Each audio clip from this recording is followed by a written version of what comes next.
தோழமை சொந்தங்களுக்கு பணிவான வணக்கங்கள். தபால்காரர் தேர்விற்கான பயிற்சி வகுப்பினுடைய 3வது பகுதியை இன்று நாம் பார்க்க இருக்கின்றோம். அதற்கு முன்னதாக ஒரு பழைய கேள்வித்தாட்களை எல்லாம் அதற்கு சரியான விடை என்ன என்பதை பற்றி யூடியூப் சேனலிலே நாம் நேற்று போட்டியிருந்தோம். நிறைய தோழர்கள் பார்த்திருப்பீர்கள். அது உங்களுக்கு நன்றாக இருக்கிறது, பலனாக இருக்கும் என்று நீங்கள் விரும்பினால் மீதம் இருக்கக்கூடிய அந்த கேள்வி பதில்களையும் கூட நாங்கள் போடுவதற்கு உங்களுக்கு அது பயனுள்ளதாக இருந்தால் நிச்சயமாக இன்னும் பல கேள்விகளுக்கான கேள்விகளும் பதில்களையும் நாங்கள் பதிவிட தயாராக இருக்கிறோம். இன்னைக்கு நம்முடைய வகுப்பினை நம்முடைய தோழர் சத்யபூங்குன்றன் அவர்களும் சுலைகா மேடம் அவர்களும் 2 பேரும் இன்று நடத்த இருக்கிறார்கள். நம்முடைய மெயில் ப்ராடக்ட்ஸை பற்றி நம்முடைய சத்யபூங்குன்றன் தன்னுடைய முதல் வகுப்பை தொடர்வார். அதற்கு பின்னர் சுலைகா ஃபிர்தோஸ் அவர்கள் தன்னுடைய வகுப்பினை தொடர்வார்கள். முதலாவது வகுப்பினை அருமை தோழர் சத்யபூங்குன்றன் கிருஷ்ணகிரியினுடைய WCTC-யில் நீண்ட காலம் பயிற்சியாளராக இருந்தவர். இலாக்காவினுடைய விதிகளை தன்னுடைய விரல் நுனியிலே வைத்திருக்கக்கூடிய ஒரு வித்தகர், இல்ல மிகச்சிறந்த ஒரு திறமையான ஒரு இளைஞர். அந்த இளைஞர் உங்களுக்கு இப்பொழுது பாடம் இருக்கு. சத்யா, நீங்க ஸ்டார்ட் பண்ணுங்க. சத்யா, நாங்க மியூட் பண்ணிக்கிறோம், எல்லாரும் மியூட் பண்ணிக்கிறோம். Okay sir. Thank you.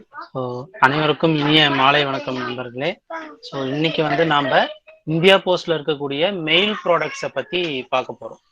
So mail products அப்படின்னா எல்லாருமே ஜென்ரலாக நமக்கு ஸ்பீடு, RL, பார்சல், இது மாதிரி மொத்தமாக எல்லாத்தையும் மெயில் அப்படின்ற மாதிரி நம்ம பார்த்துருப்போம். அதில் ஒவ்வொரு மெயில் ப்ராடக்ட்டும் ஒரு கிளாசிஃபிகேஷனுக்கு கீழே வருது. ஸோ இப்போ நம்ம 2ஆ பிரிக்கலாம் மெயில் ப்ராடக்ட்ஸை. என்ன அப்படின்னு பார்த்தீங்கன்னா, ஒன்று ப்ரீமியம் மெயில் ப்ராடக்ட்ஸ் அப்படின்னு ஒரு கேட்டகரி இருக்கு. நார்மலாக நம்மளுடைய ஹெரிடிட்டரி மெயில் ப்ராடக்ட் அப்படின்னு சொல்லிட்டு நம்ம காலங்காலமாக நம்ம டிபார்ட்மெண்ட்டுடைய சேவையில் பண்ணக்கூடிய மெயில் ப்ராடக்ட்ஸ் இருக்கு. இப்போ ப்ரீமியம் மெயில் ப்ராடக்ட்டுக்கும் நார்மலான மற்ற மெயில் ப்ராடக்ட்டுக்கும் என்ன வித்தியாசம் அப்படின்னு பார்த்தீங்கன்னா, ப்ரீமியம் மெயில் ப்ராடக்ட்ல வரக்கூடிய ரெவன்யூ மொத்தமும் நம்ம இலாக்காவுக்கே சேரும்.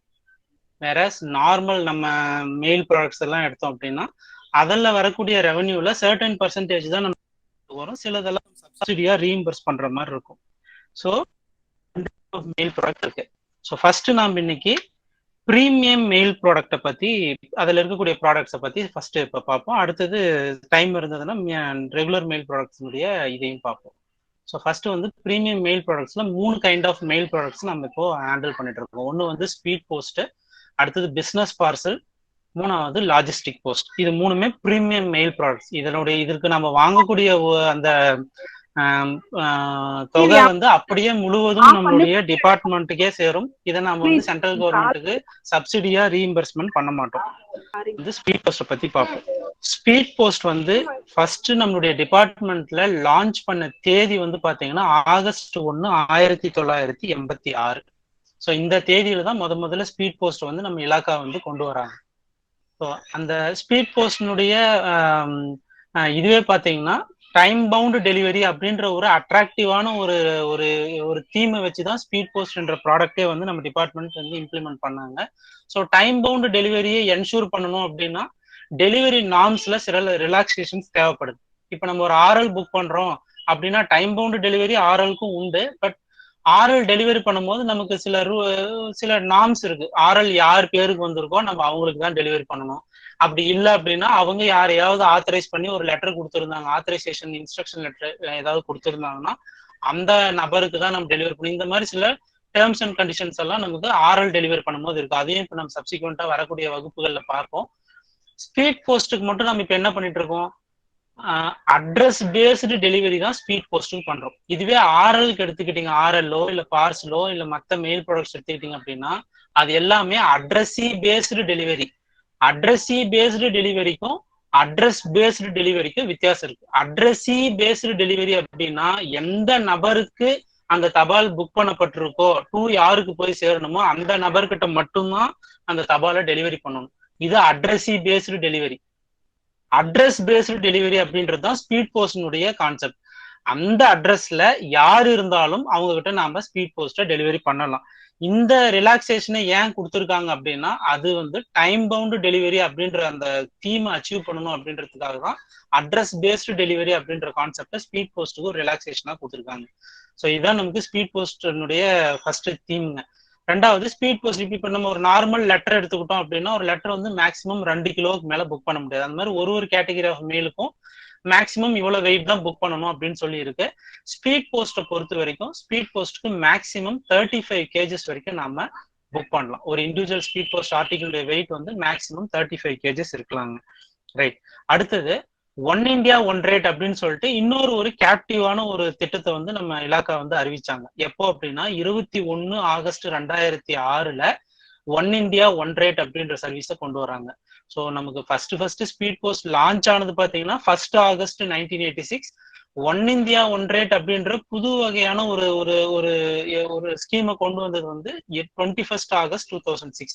அது என்ன ஒன் இந்தியா ஒன் ரேட் அப்படின்னு பார்த்தீங்கன்னா 50 கிராம்குள்ள இருக்கக்கூடிய ஆர்டிகிள் 1 கிராம்ல ஆரம்பிச்சு 50 கிராம்ஸ்குள்ள இருக்கக்கூடிய ஒரு ஸ்பீட் போஸ்ட் ஆர்டிகிளா இருந்தது அப்படின்னா இந்தியாவில் எந்த ஊருக்கு புக் பண்ணாலும் வித்தின் இந்தியாவுக்குள்ள ஒரே ரேட்டு 50 rupees அப்படின்னு இருந்தது. அதுதான் வந்து ஒன் இந்தியா ஒன் ரேட் இருந்தது. இப்போ வந்து அது 41 rupees இருக்கு. சரிங்களா? ஒன் இந்தியா ஒன் ரேட் வந்து 41 rupees. இப்போ ஆல் ஓவர் இந்தியாவுக்கு நீங்க எங்க புக் பண்ணீங்கனாலும் அப் டு 50 கிராம்ஸ் வந்து 41 rupees வந்து நாம சார்ஜ் பண்றோம். இதுதான் ஒன் இந்தியா ஒன் ரேட் அப்படின்ற கான்செப்டுங்க. ரைட். இப்படி நம்ம நார்மலா ரெஜிஸ்டர் போஸ்ட் இல்ல பார்சலோ எல்லாம் புக் பண்ணோம்னா அதுக்கு இன்சூரன்ஸ் அப்படின்ற ஒரு ஃபெசிலிட்டி இருக்கு. அதுவும் வரக்கூடிய வகுப்புல பார்ப்போம். அந்த மாதிரி ஸ்பீட் போஸ்ட் ஆர்டிகிள மேக்சிமம் எவ்வளவு வரைக்கும் இன்சூர் பண்ணலாம் ஒரு ஆர்டிகிள் அப்படின்னு பாத்தீங்கன்னா கன்சைன்மெண்ட் அந்த கன்சைன்மெண்ட் வேல்யூ 1 lakh வரைக்கும் வந்து நம்ம இன்சூரன்ஸ் பண்ணலாம். ஸ்பீட் போஸ்ட் ஆர்டிகிள இன்சூர் பண்ணி நம்ம அந்த இன்சூர்டு ஸ்பீட் போஸ்ட் ஆர்டிகிளா நம்ம அந்த ஸ்பீட் போஸ்ட் ஆர்டிகிள புக் பண்ண முடியும். இதுதான் நார்மலா நமக்கு பண்றதுங்க. அடுத்தது இந்த ஸ்பீட் போஸ்ட் ஆர்டிகல் புக்கிங்ல பாத்தீங்கன்னா நிறைய வந்து கார்பரேட் கஸ்டமர்ஸ் இல்ல நிறைய தபால்கள் புக் பண்ணக்கூடிய கஸ்டமர்ஸ்க்கெல்லாம் வந்து நம்ம ஸ்பெஷலா ஒரு சில அவங்களுக்கான இதெல்லாம் ஆப்ஷன்ஸ் எல்லாம் கொடுக்குறோம். ஒண்ணு வந்து அவங்களுடைய பிரிமிசஸ்ல போயிட்டு ஒரு பெரிய கம்பெனி இருக்கு இல்ல எல்ஐசி இல்ல எஸ்பிஐ அந்த மாதிரி ஏதாவது ஒரு பெரிய நிறுவனங்கள் வந்து பல்கா நமக்கு வந்து தபால் கொடுக்குறாங்க அப்படின்னா அவங்களுடைய ஆபீஸ்க்கே போயிட்டு அந்த தபாலை கலெக்ஷன் பண்ணின்னு வரும். எந்த விதமான சார்ஜஸும் அவங்க கிட்ட அதுக்காக கலெக்ட் பண்ணாம அவங்களோட டோர் ஸ்டெப்லயே போய் ஆர்டிகிளை கலெக்ட் பண்ணிட்டு வந்து நம்ம புக் பண்றோம். அந்த மாதிரி சில சர்வீசஸ் கொடுக்குறோங்க. இந்த ஸ்பீட் போஸ்ட்னுடைய டேரிஃப் என்ன, புக்கிங் காஸ்ட். இப்போ நம்ம ஒரு ஆர்டிகிள் ஆர்எல்ஓ இல்ல ஒரு ரெஜிஸ்டர் லெட்டரோ பார்சலோ புக் பண்ணா எப்படி வெயிட்டுக்கு தகுந்த மாதிரி நம்ம வந்து டேரிஃப் ரேட் வாங்குறோமோ அதே மாதிரி ஸ்பீட் போஸ்டுக்கான டேரிஃப் ஸ்ட்ரக்சர் தான் இப்போ நீங்க ஸ்கிரீன்ல பாத்துட்டு இருக்கிறது. ஸோ இதுல பாத்தீங்கன்னா 5 ஸ்லாப் போட்டிருப்பாங்க. 5 ஸ்லாப் வந்து ஒவ்வொரு வெயிட்னுடைய லிமிட்டுக்கும் அந்த ரேட் வந்து மாறுங்க. ஸோ இப்போ அப் டு 50 கிராம்ஸ் இருந்தது அப்படின்னா 50 கிராம்ஸ்க்கு இருக்கக்கூடிய ஆர்டிகளுக்கு லோக்கல்ல டெலிவரி ஆகக்கூடிய ஆர்டிகிளா இருந்ததுன்னா 15 rupees தான் நம்ம டேரிஃபா சார்ஜ் பண்றோம். இப்போ நம்ம சொல்ற இந்த அமௌண்ட் எல்லாமே exclusive of service tax. Service tax இல்லாத ரேட்டு. இப்போ அப்ப சர்வீஸ் டேக்ஸ் எத்தனை பர்சன்டேஜ்? 18%. ஸோ இப்போ நீங்க டேபிள்ல பாக்குற எல்லா அமௌண்ட்டுக்கும் 18% போட்டீங்கன்னா என்ன வருதோ அதுதான் நம்ம கவுண்டர்ல கலெக்ட் பண்ணக்கூடிய காசு. கஸ்டமர் கிட்ட நம்ம நெட்டா வாங்கக்கூடிய காசு அது. இப்போ நீங்க ஸ்கிரீன்ல பாக்குறது எல்லாமே சர்வீஸ் டேக்ஸ் இல்லாம இருக்கக்கூடிய எக்ஸ்க்ளூசிவ் ஆஃப் சர்வீஸ் டேக்ஸ்க்கான ரேட்டு தான் இப்போ நீங்க ஸ்கிரீன்ல பாத்துட்டு இருக்கீங்க. ஸோ லோக்கல் ஆர்டிகல் அப்படின்றதுக்கு வந்து 15 rupees சார்ஜ் பண்றாங்க. லோக்கல் ஆர்டிகல்னா என்ன, லோக்கல் அப்படின்றதுக்கு என்ன வரைமுறை அப்படின்னா அதுவும் நிர்ணயிச்சிருக்காங்க. இப்போ ஒரு சப்போஸ்ட் ஆபீஸ்ல ஒரு ஸ்பீட் போஸ்ட் ஆர்டிகல் புக் ஆகுது அப்படின்னா அந்த சப்போஸ்ட் ஆபீஸ்னுடைய டெலிவரி ஜூரிசெக்ஷனுக்குள்ளவே அந்த ஸ்பீட் போஸ்ட் தபால் டெலிவரி ஆச்சுன்னா அது லோக்கல். Point number 1. ஓகேங்களா? இப்போ ஒரு எஸ்ஓல சப் ஆபீஸ்ல புக் ஆகுது, அந்த சப் ஆபீஸ்னுடைய போஸ்ட்மேன் அல்லது இடிடிஏ மூலமா டெலிவரி ஆனாலோ அல்லது அந்த சப் ஆபீஸ்க்கு கீழே இருக்கக்கூடிய பிஓனோட டெலிவரி ஜூரிசெக்ஷனுக்குள்ள டெலிவரி ஆனாலோ அது எல்லாமே லோக்கல்னு எடுத்துக்கலாம். சரிங்களா? இது ஒரு பாயிண்ட்.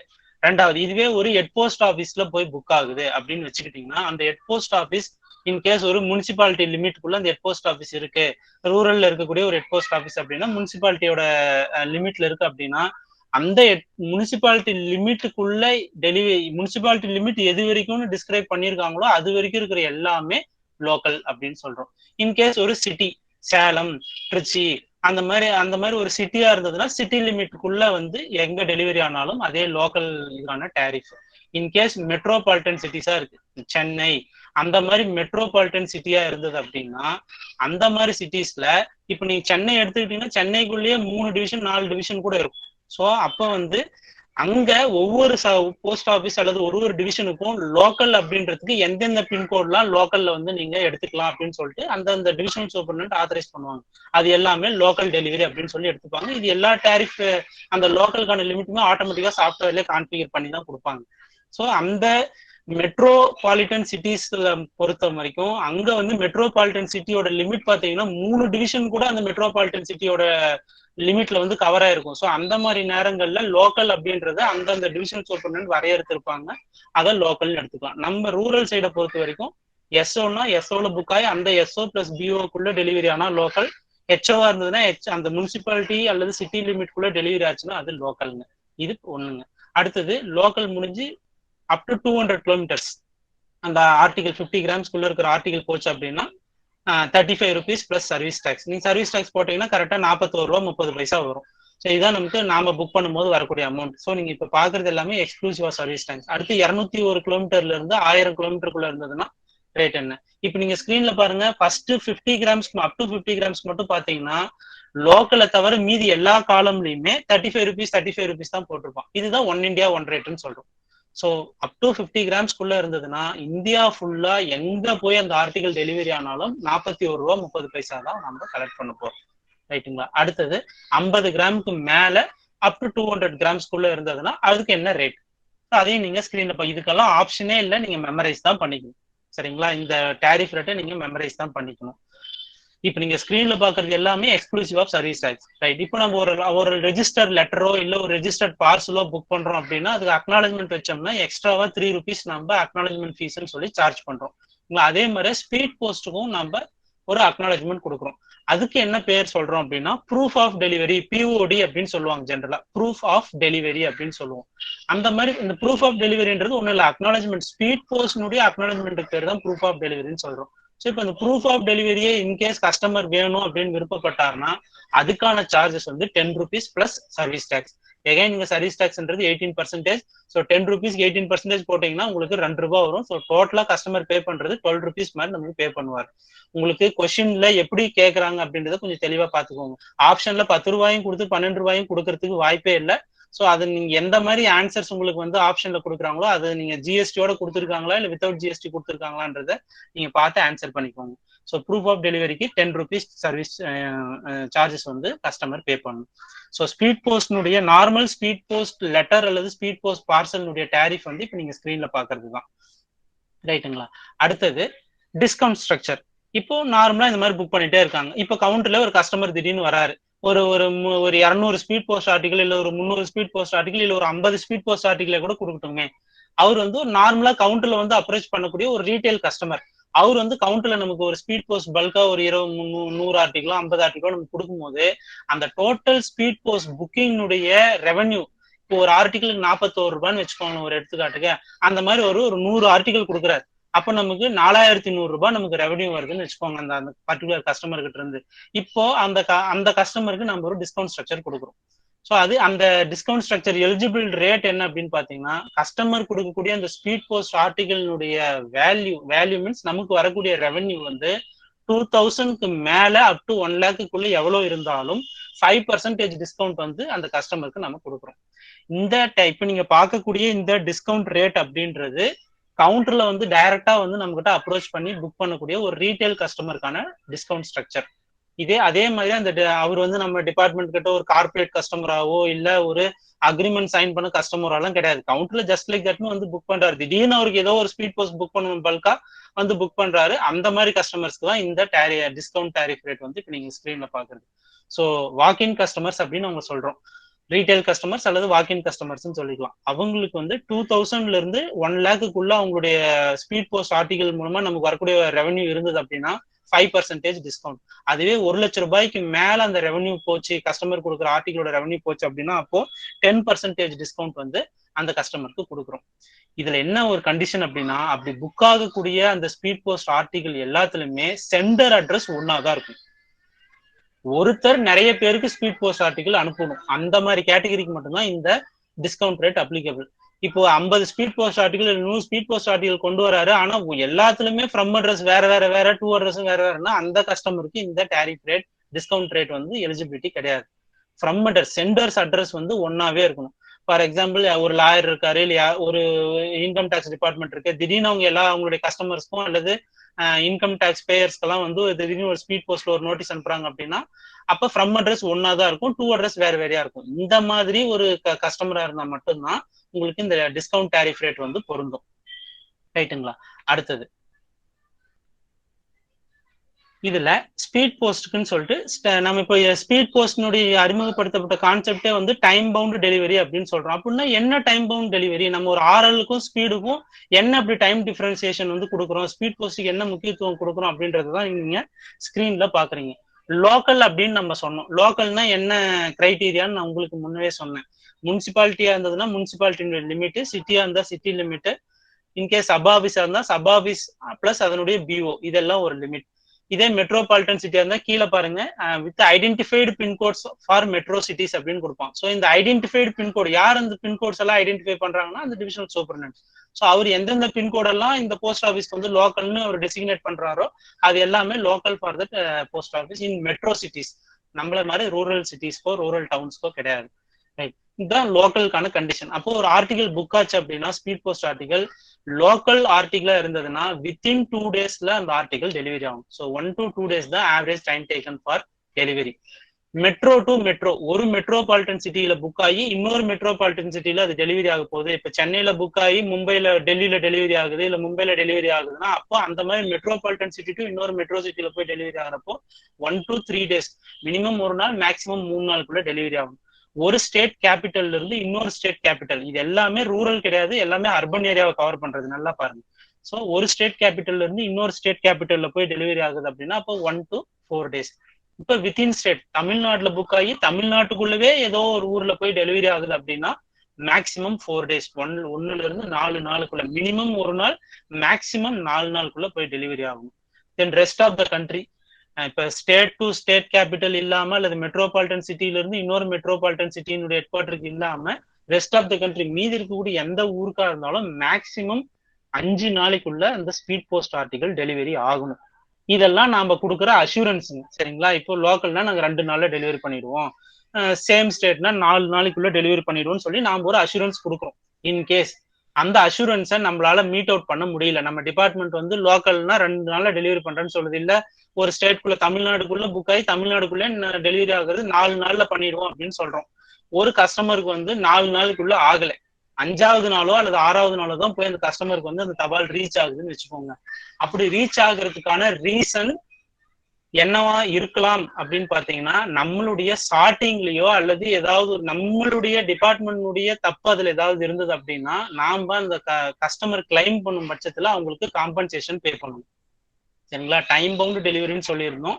ஸோ டைம் பவுண்ட் டெலிவரியை அந்த நாம சொல்லியிருக்கக்கூடிய அந்த டைம் லிமிட்குள்ள நம்மளால டெலிவரி பண்ண முடியல அப்படின்னா டிலே இன் டெலிவரி அப்படின்ற கான்செப்டுக்கு கஸ்டமர் வந்து கம்ப்ளைண்ட் பண்ணி நம்ம கிட்ட நஷ்டீடு கேட்டா நம்ம டிபார்ட்மெண்ட் அவங்களுக்கு நஷ்டீடு கொடுத்தே தீரணும். எவ்வளவு கொடுப்பாங்க அப்படின்னா அவங்க ஸ்பீட் போஸ்ட் புக் பண்றப்ப எவ்வளவு அமௌண்ட் நமக்கு டேரிஃபா பே பண்ணாங்களோ அந்த அமௌண்ட்டை நாம அவங்களுக்கு ரீபே பண்ணணும். இதுதான் நமக்கு நம்மளுடைய அஷூரன்ஸ்.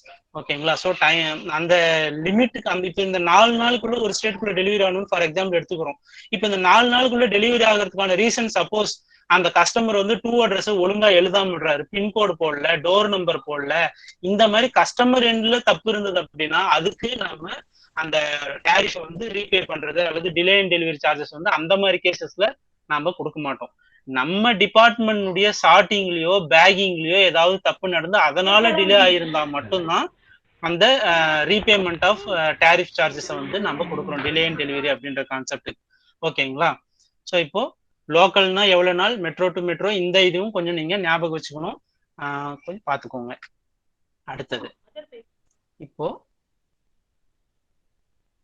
காம்பன்சேஷன். இப்போ நீங்க 3வது பாயிண்ட் பாருங்க, காம்பன்சேஷன் இருக்கு இல்லைங்களா? அதுல பாருங்க டிலே அப்படின்னு போட்டீங்கன்னா ஸ்பீட் போஸ்ட் சார்ஜஸ்ன்னு சொல்றோம்.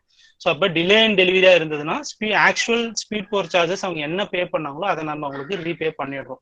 இன்கேஸ் ஒரு ஸ்பீட் போஸ்ட் ஆர்டிகல் தொலைஞ்சிடுது, நம்ம ஏதோ ஒரு எண்ட்ல வந்து தொலைஞ்சிடுது, இல்ல பில்ஃபரேஜ் அப்படின்னா ஒன்றும் இல்லை, தெஃப்ட் ஆயிடுது, அந்த ஸ்பீட் போஸ்ட் ஆர்டிகல் வந்து தெஃப்ட் ஆயிடுது, பாதியா ஆர்டிகல் இருக்கிற கண்டென்ட்டை வந்து தெஃப்ட் பண்ணி எடுத்துடுறாங்க, பாதியில திருடிடுறாங்க, அந்த மாதிரி ஏதாவது ஆகுது.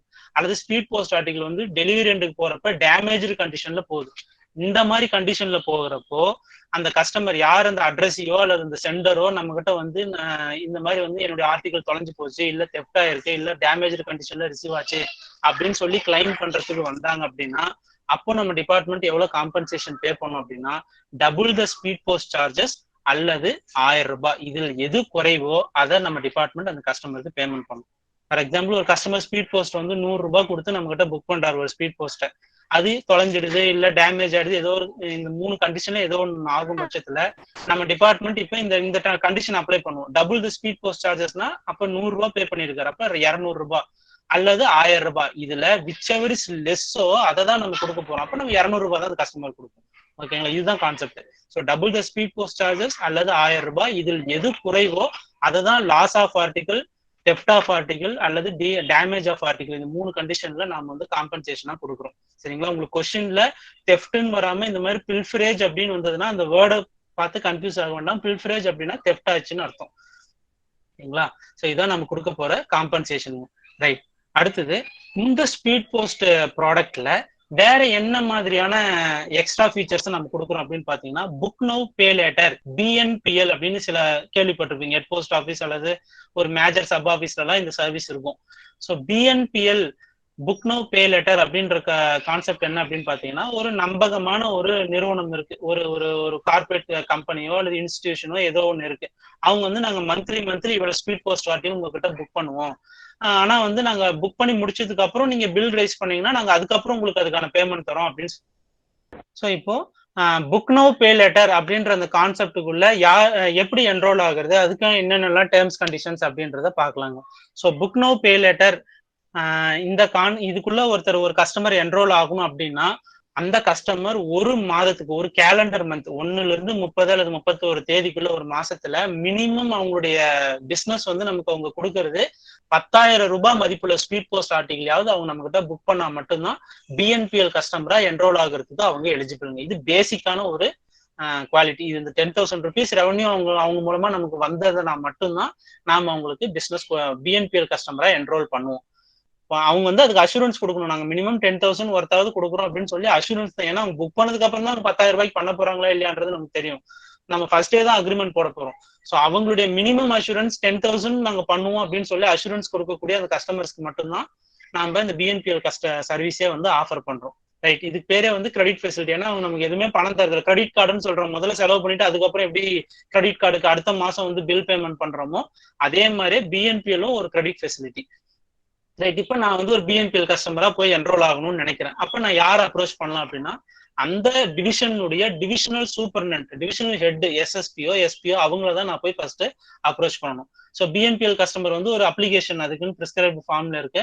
ஸோ அந்த பிரிஸ்கிரைப்டு அப்ளிகேஷனை ஃபில் பண்ணி அந்த டிவிஷன் ஹெட் கிட்ட வந்து அவங்க அப்ரோச் பண்ணணும். அப்ரோச் பண்ணும்போது என்ன அவங்க அடிஷனலா ப்ரொவைட் பண்ணணும் அப்படின்னு பாத்தீங்கன்னா இப்போ ஃபார் எக்ஸாம்பிள் நான் மாசம் வந்து 10,000 ரூபாய் வந்து பிசினஸ் கொடுப்பேங்க. 10,000 ரூபாய் மதிப்புள்ள ஸ்பீட் 10,000 ரூபாய் மதிப்புன்னு நான் இங்க சொல்றது அந்த ஆர்டிகிள்குள்ள இருக்கிற பொருளோட மதிப்பு இல்லைங்க. ஒரு ஆர்டிகல் புக் பண்ணா ஃபார் எக்ஸாம்பிள் 40,000 சொல்றோம் இல்லைங்களா, அப்ப ஹலோ லைசென்ஸ் யாராரு சார் தருவாங்க? வெயிட் பண்ணுங்க மேடம், நான் முடிக்கிறேன். அதுதான் இப்ப அடுத்து சொல்ல போறேன்.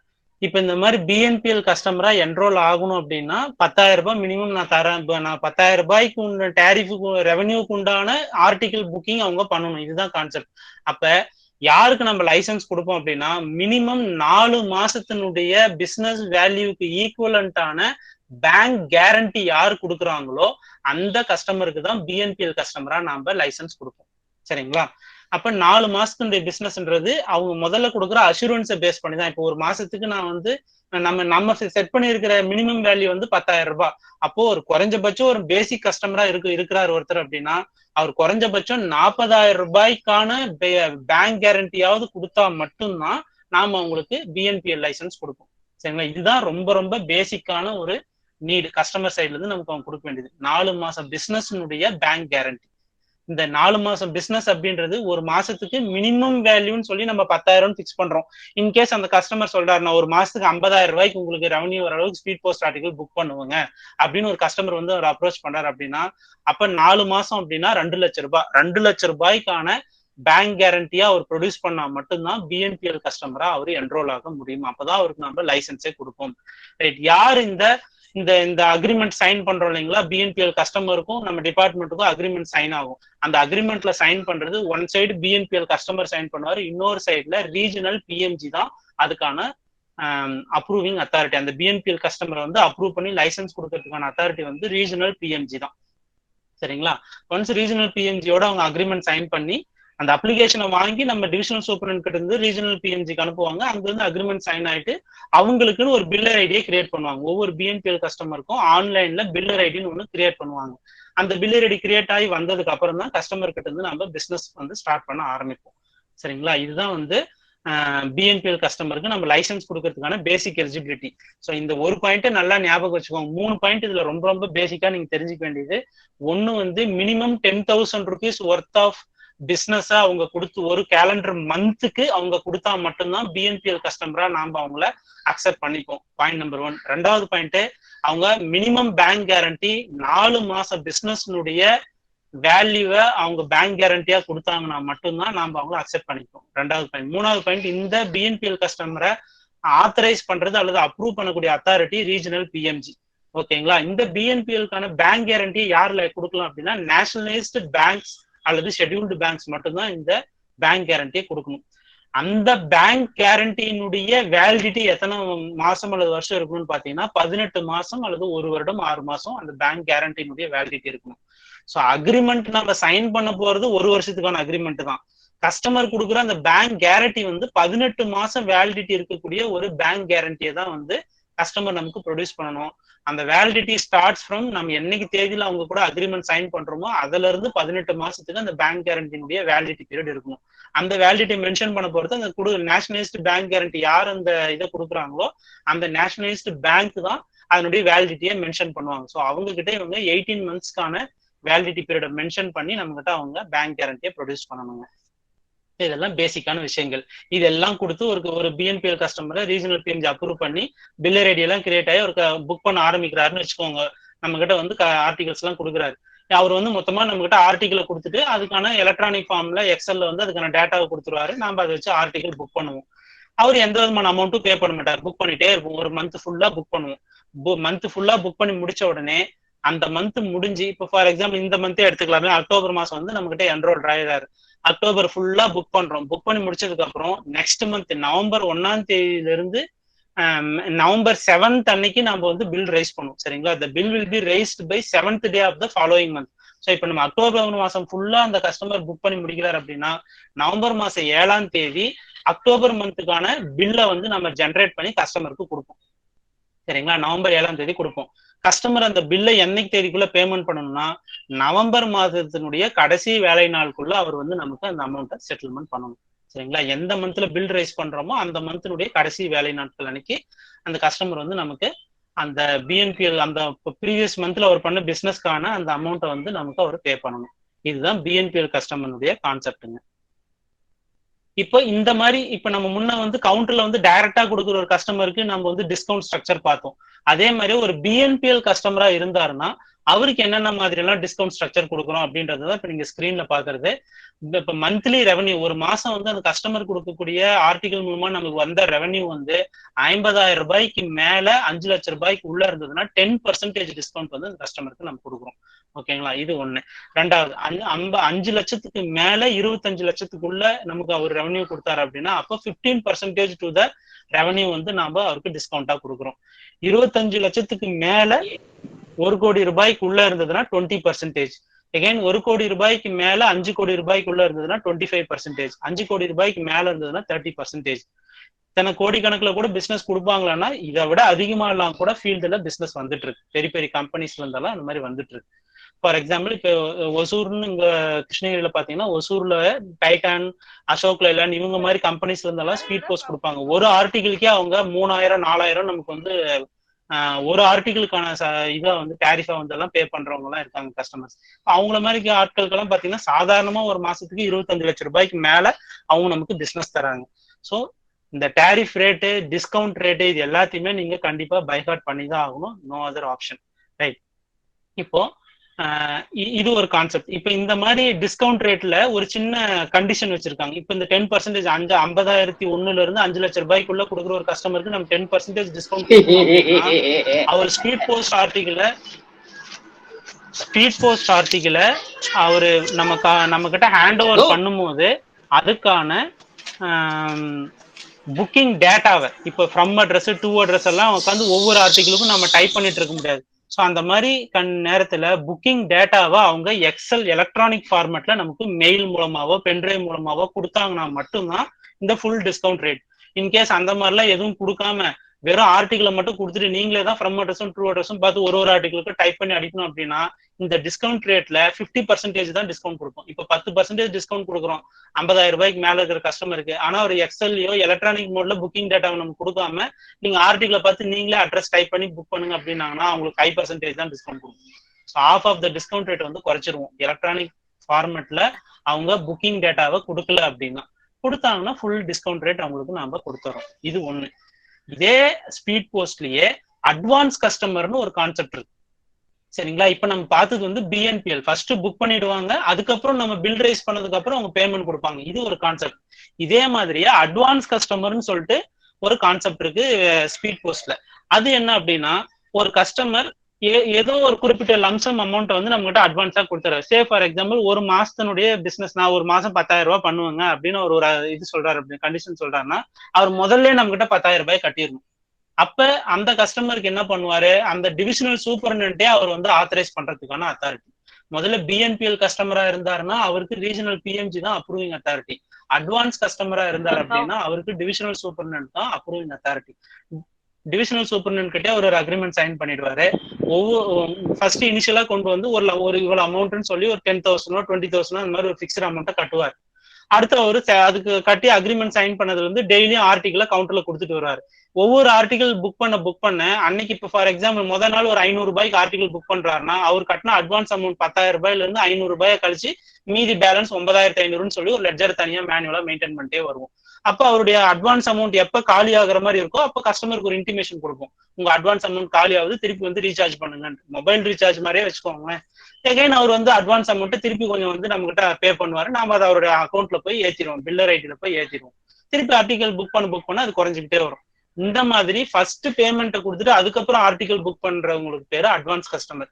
இப்படி கொடுக்குற அட்வான்ஸ் கஸ்டமருக்கு மினிமம் ஸ்டார்டிங் டிஸ்கவுண்ட் ரேட்டே பாத்தீங்கன்னா 1% ஆஃப் ரெவன்யூ வந்து அவங்களுக்கு நம்ம டிஸ்கவுண்டா கொடுக்குறோம், அப் டு 25 lakhs வரைக்கும். சரிங்களா? ₹1 இருந்து 25 லட்சம் ரூபாய் வரைக்கும் அவங்களுடைய மாதம் அவங்க மூலமா நமக்கு வரக்கூடிய ரெவன்யூவா இருந்தது அப்படின்னா 1% டிஸ்கவுண்ட் கொடுக்குறோம்.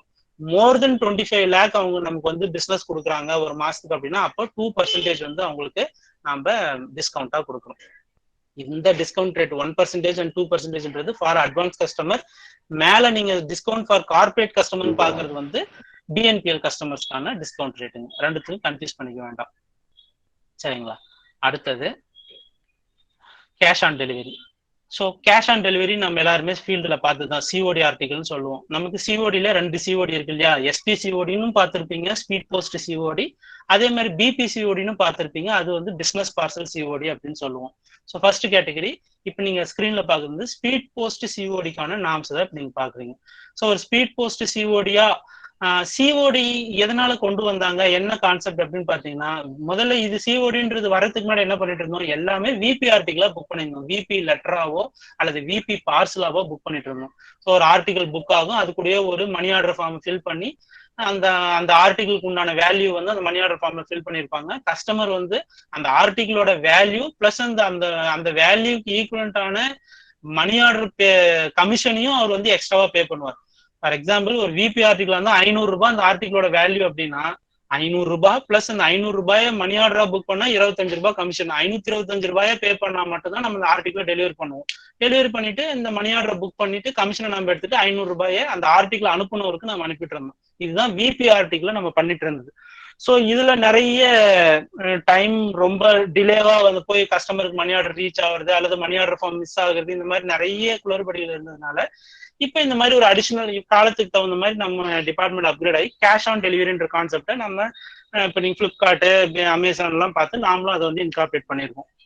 ஸோ நம்ம கிட்ட ஒரு சிஓடி ஒரு ப்ராடக்ட் வந்து ஒருத்தர் வந்து சிஓடி மூலமா அனுப்பணும் அப்படின்னா அதுக்கான லிமிட் எவ்வளவு அப்படின்னு பாத்தீங்கன்னா 50,000 rupees per ஆர்டிகல்.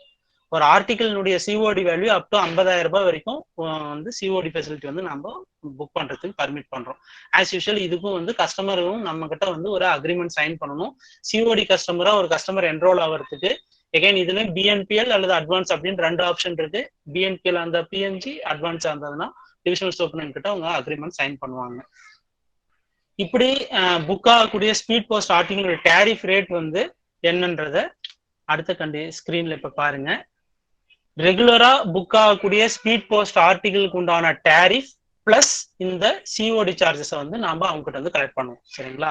இப்ப சிஓடி ஆர்டிகலினுடைய அந்த சிஓடி வேல்யூ வந்து அப் டு 5,000 ரூபாய், ₹1 இருந்து 5,000 ரூபாய்க்கு உள்ள இருந்தது அப்படின்னா சிஓடி வேல்யூ மதிப்புல இருந்து 2% வந்து அவங்க நமக்கு அந்த ஆர்டிகல் புக் பண்றதுக்கான ஃபீஸா வந்து நமக்கு கொடுக்கணும். அடிஷனல் சார்ஜஸா ஸ்பீட் போஸ்ட் சார்ஜஸ் பிளஸ் இந்த சிஓடி சார்ஜஸ் அவங்க நமக்கு பே பண்ண வேண்டியதா இருக்கும். சரிங்களா? அப்படி அந்த 2% அமௌண்ட் வந்து 50 ரூபாய்க்கு கீழே இருந்ததுன்னா அப்ப 50 ரூபாய் வாங்கும். ஸோ 2% ஆஃப் அமௌண்ட் ரெக்கவர்டுன்னு நீங்க ஸ்கிரீன்ல பாக்குறீங்க. அந்த ரெக்கவர்டுன்றது அந்த சிஓடியினுடைய மதிப்பு.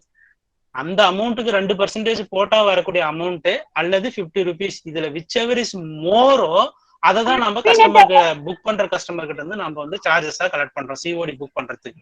ஓகேங்களா? இதுக்கு முன்னாடி அந்த சிஓடிக்கான சார்ஜஸ் அந்த வேல்யூ ஆஃப் ஆர்டிகிள்கான அந்த மணி ஆர்டருக்கான அமௌண்ட்டை டெலிவரி பண்ற ஆள்கிட்ட இருந்து வாங்கிட்டு இருந்தோம் இல்லைங்களா விபில. இப்ப என்ன பண்றோம்னா யார் அந்த ஆர்டிகிள் அனுப்புறாங்களோ அவங்ககிட்ட இருந்து வாங்கிடுறோம். புரியுதுங்களா? அதுதான் இந்த சிஓடிக்கு விபிக்கும் உண்டானது. விபில ஒரு ஆர்டிகிள் டெலிவரி பண்றோம் வேல்யூபிள் ஆர்டிகிளை. அப்ப அந்த வேல்யூபிள் ஆர்டிகிளுக்கு உண்டான வேல்யூ பிளஸ் அந்த அமௌண்ட் அனுப்புறதுக்கு உண்டான மணி ஆர்டர் கமிஷன் ரெண்டுத்தையுமே நம்ம யார் அந்த ஆர்டிகிளை டெலிவரி வாங்குறாரோ அவங்க கிட்ட இருந்து வாங்கிட்டு இருந்தோம். சிஓடியில் என்ன பண்றோம்னா யார் அந்த ஆர்டிகிளை புக் பண்றானோ அவங்க கிட்ட இந்த வேல்யூ ஆஃப் ஆர்டிகிள்ல இருந்து 2% அமௌண்ட் அல்லது 50 ரூபாய் இந்த விச் எவர் இஸ் மோரோ அதை வந்து நாம புக் பண்ற கஸ்டமர் கிட்ட இருந்து வாங்குறோம் for article value up to 5,000 rupees. In case ஒரு ஆர்டிகிளோட பிபிசி இது எஸ்பிசியோட ஆர்டிகிளுடைய வேல்யூ வந்து ஒரு 8,000 ரூபாய் மதிப்புள்ள ஆர்டிகிள் வருது அப்படின்னா 100 rupees plus 1% of amount exceeding 5,000 இந்த அமௌண்ட்டை வந்து நம்ம சிஓடி சார்ஜஸா வாங்குறோம். அப்படின்னா 100 ரூபாய் கம்பல்சரி அவங்க பே பண்ணிடணும். 5,000 ரூபாய்க்கு மேல மதிப்புள்ள ஒரு சிஓடி வந்து ஒரு கஸ்டமர் புக் பண்றாரு அப்படின்னும் போது 100 ரூபாய் பிளஸ் 5,000 ரூபாய்க்கு மேல அந்த ஆர்டிகிளுடைய வேல்யூ எவ்வளவு இருக்கோ அதுல 1%. ஃபார் எக்ஸாம்பிள் ஒரு 6,000 ரூபாய் மதிப்புள்ள ஒரு சிஓடி வந்து புக் ஆகுது அப்படின்னா அப்ப 6,000 ரூபாயில 5,000 ரூபாய் விட்டுருங்க. அந்த 5,000 ரூபாய்க்கு பதில் 100 rupees நம்ம மினிமம் சார்ஜஸ் வாங்கிடுறோம். அமௌண்ட் எக்ஸீடிங் 5,000 வந்து இப்ப பார்த்தோம்னா 1,000 ரூபாய். அந்த 1,000 ரூபாய்க்கு 1% போட்டீங்கன்னா என்ன வருது? 10 ரூபாய். அப்ப 110 ரூபாயை வந்து சிஓடி சார்ஜஸா நம்ம வாங்குறோம். சரிங்களா?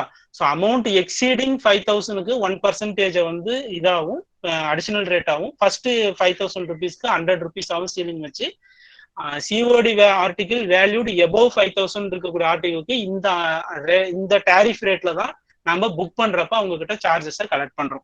சரிங்களா? இப்ப நீங்க ஸ்கிரீன்ல பார்த்த எல்லாம் இந்த 2% ஆஃப் ரெக்கவர்டு வேல்யூ அல்லது 50 rupees which ever is more இது எல்லாமே எக்ஸ்க்ளூசிவ் ஆஃப் சர்வீஸ் டாக்ஸ். இது கூட சர்வீஸ் டாக்ஸ் 18% ஆட் ஆகும்.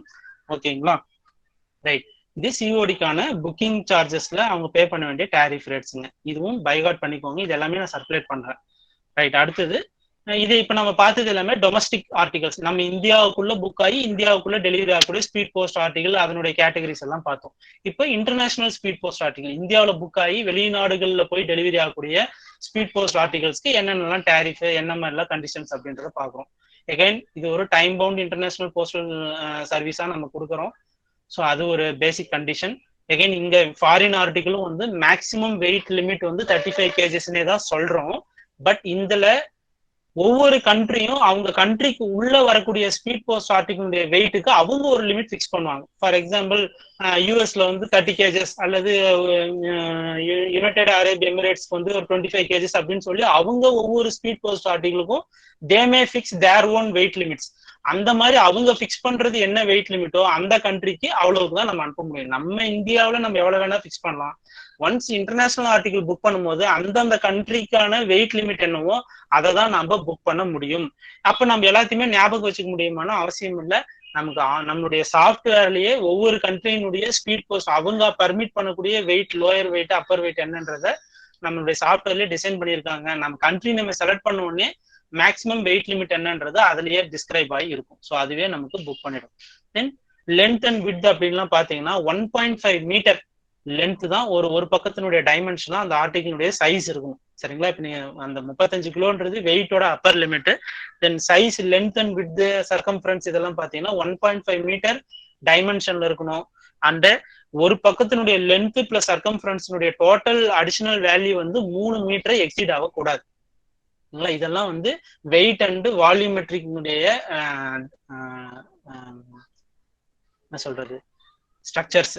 ஸோ இதையும் நீங்க ஞாபகம் வச்சுக்கோங்க.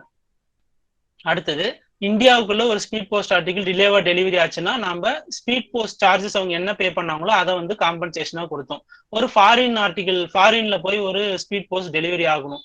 இன்கேஸ் நாம ஒரு அஷ்யூர்டு டைம் லிமிட் கொடுக்குறோம். எவ்வளவு கொடுக்குறோம் அப்படின்னு பாருங்க. சாரி, அந்த ரேட் மிஸ் ஆயிட்டு இருக்கு. அது உங்களுக்கு குரூப்ல ஷேர் பண்ற நண்பர்களே, ஆக்சுவலா அதை போட்டு வச்சிருந்தேன், அது மிஸ் ஆயிட்டு இருக்கு. ஸோ ஃபாரினுக்கும் ஒவ்வொரு கண்ட்ரிக்கும் இத்தனை நாளுக்குள்ள டெலிவரி ஆகணும்னு சொல்லிட்டு ஒவ்வொரு கண்ட்ரிக்குமே ஒரு டைம் லிமிட் வந்து நம்ம அக்ரிமெண்ட் சைன் பண்ணியிருக்கோம். ஸோ இன்கேஸ் அந்த டைம் பவுண்டு நாட்களுக்குள்ள நம்மளால அந்த ஸ்பீட் போஸ்ட் ஆர்டிகல ஃபாரின்ல இன்னொரு எண்ட டெலிவரி பண்ண முடியல அப்படின்னா, அப்ப இங்க நம்ம இந்தியாவில் புக் பண்ண அந்த கஸ்டமருக்கு எவ்வளவு அமௌண்ட்டை காம்பன்சேஷனா டிலே ஆஃப் ஆர்டிகலுக்கு வந்து கொடுக்குறோம் அப்படின்னு பாத்தீங்கன்னா, difference between EMS and registered post charges. இப்போ ஒரு ஃபாரின் ஆர்டிகல், ஃபார் எக்ஸாம்பிள் துபாய்க்கே ஒருத்தர் வந்து ஸ்பீட் போஸ்ட் புக் பண்றாரு அப்படின்னா அவர் ஒரு 1000 ரூபாய் பே பண்றாருன்னு வச்சுக்கோங்க ஸ்பீட் போஸ்ட் சார்ஜஸா. அதே கண்ட்ரிக்கு ரெஜிஸ்டர்ட் போஸ்ட் புக் பண்றாருன்னா அதுக்கு ஒரு 300 ரூபாய் பே பண்றாரு. இன்கேஸ் அதனுடைய டேரிஃப் வந்து 300 ரூபான்னு வச்சுக்கோங்க. இது ரெண்டுத்துக்கும் உண்டான டிஃபரன்ஸ் அமௌண்ட் இருக்கு பாத்தீங்களா, அந்த டிஃபரன்ஸ் அமௌண்ட்டை தான் காம்பன்சேஷனா ஃபார் டிலே அண்ட் டெலிவரிக்கு வந்து நாம கஸ்டமருக்கு காம்பன்சேஷனா கொடுக்குறோம். ஸோ டிஃபரன்ஸ் பிட்வீன் இஎம்எஸ் அப்படின்றது ஸ்பீட் போஸ்ட்னுடைய tariff, electronic mail service. So EMS and registered post charges அப்படின்றது அதே கண்ட்ரிக்கு ரெஜிஸ்டர்ட் போஸ்ட் புக் பண்ணா என்ன டேரிஃபோ அதை ஸ்பீட் போஸ்ட் டேரிஃப்ல இருந்து கழிச்சா வரக்கூடிய மீதி தொகையை தான் நம்ம காம்பன்சேஷனா கொடுக்குறோம். ஓகேங்களா? இதுதான் டிலே இன் டெலிவரி. அதுவே ஃபார் லாஸ் ஆஃப் ஆர்டிகிள் அல்லது லாஸ் ஆஃப் கண்டென்ட் அல்லது டேமேஜ் அப்படின்னா நம்ம அங்க என்ன பண்ணோம், double the speed post charges கொடுத்தோம். டொமஸ்டிக் இந்தியாவுக்குள்ள டெலிவரி ஆகக்கூடிய ஸ்பீட் போஸ்டா இருந்து அது தொலைஞ்சாலோ, தெஃப்ட் ஆனாலோ, டேமேஜ் ஆனாலோ double the speed post charges அல்லது 1000 ரூபாய், இதுல விச் எவர் இஸ் லெஸ்ஸோ அதை கொடுத்தோம். இதுவே ஃபாரின் ஆர்டிகல் ஃபாரின்ல போய் டெலிவரி ஆகாம மிஸ் ஆகுது, இல்ல தெஃப்ட் ஆகுது, இல்ல டேமேஜ் ஆகுது அப்படின்னா அப்ப காம்பன்சேஷனா எவ்வளவு கொடுப்போம் அப்படின்னா 30 SDR அமௌண்ட் வந்து நம்ம உங்களுக்கு கொடுப்போம். SDR அப்படின்னா என்ன அப்படின்னு பாத்தீங்கன்னா ஸ்பெஷல் டிராயிங் ரைட் அப்படின்னு சொல்லுவாங்க. இது வந்து ஒரு US டாலரும் கிடையாது, இல்ல யுவானும் கிடையாது, வேற எந்த விதமான நாணய மதிப்பு கூடிய இதை நீங்க ஈக்குவலைஸ் பண்ண முடியாது. இந்த SDR அப்படின்ற அப்போ ஒரு SDR வேல்யூ எவ்வளவு அப்படின்றது எப்படி நம்ம தீர்மானிக்கிறோம் அப்படின்னா, ஒரு SDR மதிப்பு என்னன்றத IMF தான் டிசைட் பண்ணும் ஆன் டெய்லி பேசிஸ். சரிங்களா? IMF அப்படின்றது இன்டர்நேஷனல் மானிட்டரி ஃபண்ட். இவங்க ஒரு தனி அமைப்பு. எப்படி உலக வங்கி ஒண்ணு இருக்கோ அதே மாதிரி IMF அப்படின்றதும் ஒரு தனி மதிப்பு. சரிங்களா? சர்வதேச மானிட்டரி ஃபண்ட், நிதி அமைப்பு. சரிங்களா? இந்த இன்டர்நேஷனல் மானிட்டரி ஃபண்டு தான் ஒரு SDR வேல்யூ வந்து பிக்ஸ் பண்ணுவாங்க. அது எதை வச்சு பிக்ஸ் பண்றாங்கன்னா, ஒரு 5 கண்ட்ரியினுடைய நாணய மதிப்பை வச்சு ஆவரேஜ் பண்ணி இந்த ஒரு SDR வேல்யூ என்னன்றதை அவங்க டெய்லி பேசிஸ்ல பிக்ஸ் பண்ணுவாங்க. அப்படி பிக்ஸ் பண்ற அந்த SDR மதிப்புல 30 SDR மதிப்புக்கு ஈக்குவலண்டான தொகையை தான் வந்து நாம இங்க லாஸ் ஆஃப் ஆர்டிகலுக்கு வந்து நம்ம கொடுக்குறோம். ஓகேங்களா?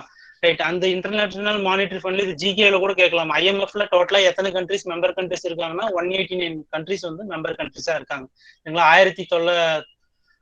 1945 IMF வந்து துவங்கப்பட்டது. 1944 வேர்ல்டு பேங்க் ஸ்டார்ட் பண்ணாங்க. 1945 IMF வந்து துவங்கப்பட்டது. அதுல 189 உறுப்பு நாடுகள் இப்போதைக்கு இயங்கிட்டு இருக்கு. இந்தியாவும் ஒன் ஆஃப் த உறுப்பு நாடு IMFல இணைந்த கடைசி நாடு இந்தியா. ஓகேங்களா? அடுத்தது ரைட், அது நீங்க GKல பாப்பீங்க. ஸோ எல்லா இன்டர்நேஷனல் ஆர்டிகிளுமே இந்தியாவில இருந்து வெளியே போறதுக்கு முன்னாடி கஸ்டம்ஸ் நம்ம டிபார்ட்மெண்ட் இருக்கு இல்லைங்களா, அவங்களுடைய எக்ஸாமினேஷனுக்கு அப்புறம் தான் அந்த ஆர்டிகிள் வந்து அவுட் ஆஃப் டெலிவரி வந்து நம்ம இந்தியா விட்டு வெளியே போகும். அப்படி அந்த கஸ்டம்ஸ் இன்விஜிலேஷன் அப்போ அங்க வந்து 1 நாளோ 2 நாளோ ஆர்டிகிள் ஹெல்டப் ஆச்சுன்னா அந்த பீரியடை வந்து டிலே இன் டெலிவரி அல்லது நம்ம சொல்ற அந்த டைம் பவுண்ட் டெலிவரியில அந்த நாட்களை கணக்குல எடுத்துக்கொள்ளப்பட மாட்டாது. ஓகேங்களா. ஃபார் எக்ஸாம்பிள் இங்க வந்து சிங்கப்பூருக்கு வந்து ஒரு உதாரணத்துக்கு சொல்றேனே, ஒரு 8 நாள்ல ஒரு 6 நாள்ல போய் ஒரு ஸ்பீட் போஸ்ட் ரீச் ஆகும் அப்படின்னு நம்ம ஒரு டைம் பவுண்ட் டெலிவரிக்கான நாம்ஸா ஃபிக்ஸ் பண்ணியிருக்கோம் அப்படின்னா, இந்தியாவுடைய கஸ்டம்ஸ்லயே வந்து அந்த ஆர்டிகல் எல்ட போய் ஒரு 3 நாள் நின்றுச்சுன்னா அது அந்த 8 நாளுக்குள்ள கணக்குல எடுத்துக்க மாட்டாங்க. அது இல்லாம 8 நாள் தான் கணக்கு. ஓகேங்களா. Period of customs examination for detention is not included in the service standards அப்படின்னு சொல்லியிருக்காங்க. ஸோ என்னென்னலாம் ஆர்டிகல்ஸ் வந்து இன்டர்நேஷனல் ஸ்பீட் போஸ்ட் ஆர்டிகலா நம்ம அனுப்ப முடியாது, சரிங்களா. ப்ராஹிபிட்டட் லிஸ்ட் ஆஃப் ஐட்டம்ஸ்னு வச்சுக்கோங்களேன். இன்டீசென்டான ஒரு ஓவியமோ அல்லது போட்டோகிராஃபோ அல்லது ஏதாவது பிரிண்டட்ஸ் என்கிரேவ்டு ஸ்ட்ரக்சரோ புக்கோ இந்த மாதிரியான இன்டீசென்டான அல்லது வல்கரான விஷயங்கள் எதையுமே நம்ம ஸ்பீட் போஸ்ட் மூலமா அனுப்ப முடியாது. நம்ம அனுப்பியிருக்கோமா இல்லையான்றதை கஸ்டம்ஸ்ல கண்டுபிடிச்சிருவாங்க. Then any letter, post card, news paper, packet for parcel having on it or cover இந்த மாதிரி எதுலயே வேணா இருக்கலாம். சிடீசியஸ் அப்படின்னா பாலுணர்வை தூண்டக்கூடிய அப்படின்னு சொல்லலாம். ஸ்க்ரூலியஸ் அப்படின்னா ரொம்ப வன்மம் நிறைந்த அல்லது ஒரு அபாயகரமான மிரட்டக்கூடிய வகையிலான ஒரு இம்ப்ரெஷன் இருக்கக்கூடிய ஒரு கவரையோ இல்ல ஒரு லெட்டரோட அவுட்டர் கவரையோ இருந்தா அதுவும் வந்து தடை செய்யப்பட்ட ஒரு பொருளா கருதுறாங்க. தென் எக்ஸ்ப்ளோசிவ், எளிதில் வெடிக்கக்கூடிய அல்லது தீப்பற்றக்கூடிய அல்லது விஷத்தன்மை கொண்ட அல்லது மற்ற பொருட்களுக்கு வந்து சேதாரம் ஏற்படுத்தக்கூடிய பொருட்களா இருந்ததுன்னா அதுவும் வந்து இன்டர்நேஷனல் ஆர்டிகல். இது எல்லாமே வித்தின் இந்தியாவுக்குள்ளுமே பர்மிட் கிடையாது ஃபர்ஸ்ட். ஓகேங்களா. இது எல்லாமே தடை செய்யப்பட்ட prohibited list of items.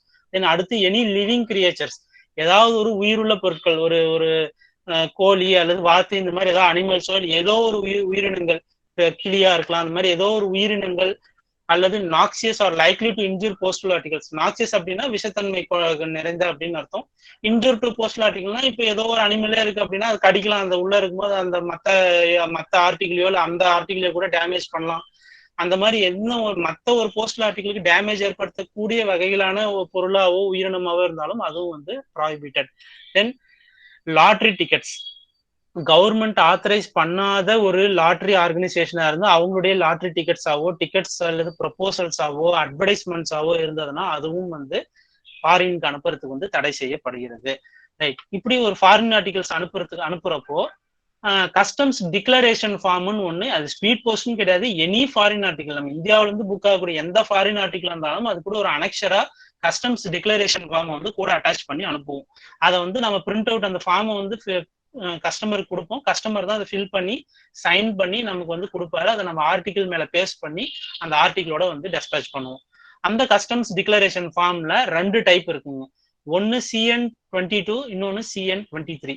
CN-22 அப்படின்றது நான் முன்ன சொன்னதுதான், அந்த ஸ்பெஷல் டிராயிங் ரைட் அப்படின்ற ஒரு SDR மதிப்பு என்னவோ அந்த மாதிரி 300 SDR வேல்யூக்கு விட கீழே இருக்கக்கூடிய ஆர்டிகிளா இருந்ததுன்னா அதுக்கு CN-22 ஃபார்மை வந்து கஸ்டம்ஸ் டிக்ளரேஷன் ஃபார்மா கொடுக்கணும். SDR மதிப்பு 300க்கு மேல இருந்தது அப்படின்னா, 300 SDRக்கு மேல அதோட வேல்யூ இருந்தது அப்படின்னா அப்போ CN-23 ஃபார்ம் வந்து கஸ்டம் டிக்ளரேஷன் ஃபார்மா வந்து அனுப்பணும். இந்த பாயிண்ட்டையும் கொஞ்சம் ஞாபகம் வச்சுக்கோங்க. It may be asked as a question. Right. இதுதான் நமக்கு foreign speed post international speed post ஆர்டிகிளை பத்தின விளக்கங்க. அடுத்தது பிசினஸ் பார்சல். சரிங்களா. ஸ்பீட் போஸ்ட்டை பொறுத்த வரைக்கும் கம்ப்ளீட்டா நம்ம டச் பண்ணியாச்சு. First premium product speed post பத்தி ஓவரால் ஸ்ட்ரக்சர் நம்ம முடிச்சிட்டோம். அடுத்து 2வது பிரீமியம் மெயில் ப்ராடக்ட் வந்து பிசினஸ் பார்சல். நம்ம ஆல்ரெடி பார்சல்னு ஒரு ஆர்டிகிள் வந்து ஹேண்டில் பண்ணிட்டு தான் இருக்கும். அது என்ன பிசினஸ் பார்சல் அப்படின்னு பாத்தீங்கன்னா, பார்சலுக்கு நம்ம எவ்வளவு மேக்சிமம் லிமிட் வச்சிருக்கோம். ஒரு பார்சல் அப்படின்னா மேக்சிமம் எவ்வளவு லிமிட் வச்சிருக்கோம் அப்படின்னா 20 kgs தான் ஒரு ஆர்டிகிளுடைய உச்சகட்ட வெயிட்டா இருக்க முடியும் பார்சலுக்கு. வேறாஸ் பிசினஸ் பார்சலா இருந்தா அப் டு 35 kilograms வரைக்கும் ஒரு கஸ்டமர் வந்து புக் பண்ண முடியும். சரிங்களா. பிசினஸ் பார்சலுக்கு இதனுடைய மேக்சிமம் லென்த்தும் 150 சென்டிமீட்டர்ஸ், ஏதாவது ஒரு லென்த்தோ விட்டோ எதுவுமே 150 சென்டிமீட்டர்ஸ்க்கு மிகாமல் இருக்கணும். அதே மாதிரி ஒரு சைடினுடைய லென்த் அல்லது பிரெத்தோட மீதி இருக்கக்கூடிய சர்க்கம்ஃபரன்ஸ் ஆட் பண்ணாலும் 300 சென்டிமீட்டர் தாண்டி இருக்கக்கூடாது. 300 சென்டிமீட்டர் அல்லது 3 மீட்டர் ரெண்டும் ஒண்ணுதான். ரைட்டுங்க. முன்ன நீங்க பார்த்த அதே டேர்ம்ஸ் அண்ட் கண்டிஷன்ஸ் தான். தென் இன்சூரன்ஸ் அப்படின்றது கம்பல்சரி கிடையாது. ஓகேங்களா. பிசினஸ் பார்சல் கம்பல்சரி இந்த வேல்யூக்கு மேல இருந்ததுன்னா இன்சூர் பண்ணி, இப்போ நம்ம ஒரு விபி ஆர்டிகிள் இருக்கு அப்படின்னா விபி ஆர்டிகிள் வந்து 1500 ரூபாய்க்கு மேல இருந்துச்சுன்னா கம்பல்சரி இன்சூர் பண்ணி தான் நம்ம விபி புக் பண்ண முடியும். இன்சூர்டு விபியா மட்டும் தான் புக் பண்ண அலோவ் பண்ணும். அந்த மாதிரி ஒரு நம்ம அனுப்பக்கூடிய பிசினஸ் பார்சலுடைய வேல்யூ பிபி, இந்த பிசினஸ் பார்சல்ன்றது பிபி சிஓடிக்கும் இப்ப நான் சொல்லக்கூடியது பொருந்தும். ஒரு பிபிசிஓட ஆர்டிகல் இருக்கு, அதோட வேல்யூ வந்து ஒரு 10,000 ரூபாய் இருக்குன்னா அப்ப அதை நான் இன்சூர் பண்ணணுமா? ஏன்னா வேல்யூ ஆஃப் ஆர்டிகல் வந்து 1500 எக்ஸீட் ஆகுது, அப்ப நான் அதை வந்து இன்சூர் பண்ணணுமான்னு கேட்டா அந்த எக்ஸம்ஷன் தான் பிசினஸ் பார்சலுக்கு இருக்கக்கூடிய மிகப்பெரிய அட்வான்டேஜ். பிசினஸ் பார்சல் பிபிசிஓடைய மதிப்பு 50,000 வரைக்கும் புக் பண்ணலாம், ஒரு ஆர்டிகிளுடைய மதிப்புன்னு சொல்லியிருக்கோம். அப்படி 50,000 வரைக்கும் அதனுடைய மதிப்பு இருந்தாலும் அதை இன்சூர் பண்ணணும்ன்ற கம்பல்ஷன் பிசினஸ் பார்சல்ன்ற கேட்டகரிக்கு கிடையாது. இதுதான் முக்கியமான differentiation between VP parcel and business parcel. சரிங்களா? விபி பார்சல் அல்லது விபி லெட்டரா இருந்ததுன்னா அதுக்கு அந்த வேல்யூ ஆஃப் ஆர்டிகிள் 1500 எக்ஸீட் ஆகும் போது இன்சூரன்ஸ் கம்பல்சரி. வேறஸ் பிசினஸ் பார்சலுக்கு அந்த மாதிரி எந்த இன்சூரன்ஸ்க்கான லிமிட்டும் பிரிஸ்கிரைப்டே கிடையாது. அப் டு 50,000 வரைக்கும் ஒரு ஆர்டிகளோட வேல்யூக்கு வந்து அவங்க புக் பண்ணலாம். பிபிசிஓடி insurance is not compulsory for that article. ரைட்டுங்களா? ரைட். இதுக்கான டேரிஃப் ரேட் லோக்கல்னா என்னன்றதை முன்னே எக்ஸ்பிளைன் பண்ணியிருக்கோம். ஸோ லோக்கல்னா அப் டு 45 ரூபாய், 2 கிலோ வரைக்கும் இருக்கு வெயிட் ஆஃப் த ஆர்டிகல் இருந்ததுன்னா 45 ரூபாய். அடிஷனலா 2 கிலோவுக்கு மேல போகக்கூடிய ஒவ்வொரு கிலோவுக்கும் அப் டு 5 கிலோ வரைக்கும் 12 ரூபாய் ஒரு கிலோவுக்கு. அதுக்கு மேல அதே மாதிரி 5 கிலோவுக்கு மேல போறப்போ ஒவ்வொரு கிலோவுக்கும் 14 ரூபாய் ஒரு கிலோவுக்கு அவங்க பே பண்ற மாதிரி இருக்கும். இதுவும் without GST, exclusive of GST தான் இந்த டேரிஃபுமே. சரிங்களா? அடுத்து வித்தின் ஸ்டேட்னா 80 rupees பிளஸ் ஜிஎஸ்டி. அடுத்து பக்கத்து ஸ்டேட்டா இருந்தா 100 ரூபாய் பிளஸ் ஜிஎஸ்டி. நெய்பரிங் ஸ்டேட் இல்லாம நம்ம ஸ்டேட் சுத்தி இருக்கிற நெய்பரிங் ஸ்டேட் இல்லாம அதுக்கு அடுத்து தாண்டின ஒரு ஸ்டேட்டா இருந்ததுன்னா 115 ரூபாய் பிளஸ் ஜிஎஸ்டி. இது எல்லாமே நீங்க பைகாட் பண்ணி தான் ஆகணுங்க. சரிங்களா? இது பிசினஸ் பார்சலுடைய terms and conditions. Maximum 35 kilo weight speed போஸ்ட்க்கு என்ன வெயிட்டோ அதே வெயிட் டேரிஃப் தான். சிஓடியினுடைய வேல்யூவும் ஒரு ஆர்டிகிளுக்கு 50,000 ரூபாய் வரைக்கும் புக் பண்ணலாம். இன்சூரன்ஸ் கம்பல்சரி கிடையாது. ரைட். இப்படி புக் பண்ணக்கூடிய பிபி பிசினஸ் பார்சலுக்கும் நம்ம டைம் நாம்ஸ் வச்சிருக்கோம். லோக்கல்னா எத்தனை நாளுக்குள்ள டெலிவரி ஆகும், மெட்ரோ டு மெட்ரோனா எத்தனை நாள், ஸ்டேட் டு ஸ்டேட் கேபிட்டல்னா எத்தனை நாள், சேம் ஸ்டேட்னா இது எல்லாமே நீங்க பாத்துக்கோங்க. இதுல எல்லாத்துலயுமே கீழே ஒரு சின்ன பாயிண்ட் இருக்கு பாருங்க. For all category of mails the delivery in branch officers will take 1 additional day. ஓகேங்களா? ஒரு பிரான்ச் ஆபீஸ்ல போய் ஒரு ஆர்டிகல் டெலிவரி ஆகணும் அப்படின்னா இன்னொரு நாள் எக்ஸ்ட்ராவா அதுக்கு வந்து டைம் டேக்கன் ஃபார் டெலிவரி வந்து ஆட் ஆகும். அதையும் போக தான் நாம காம்பன்சேஷன் வரப்ப பேமெண்ட் கொடுப்போம். ஓகேங்களா?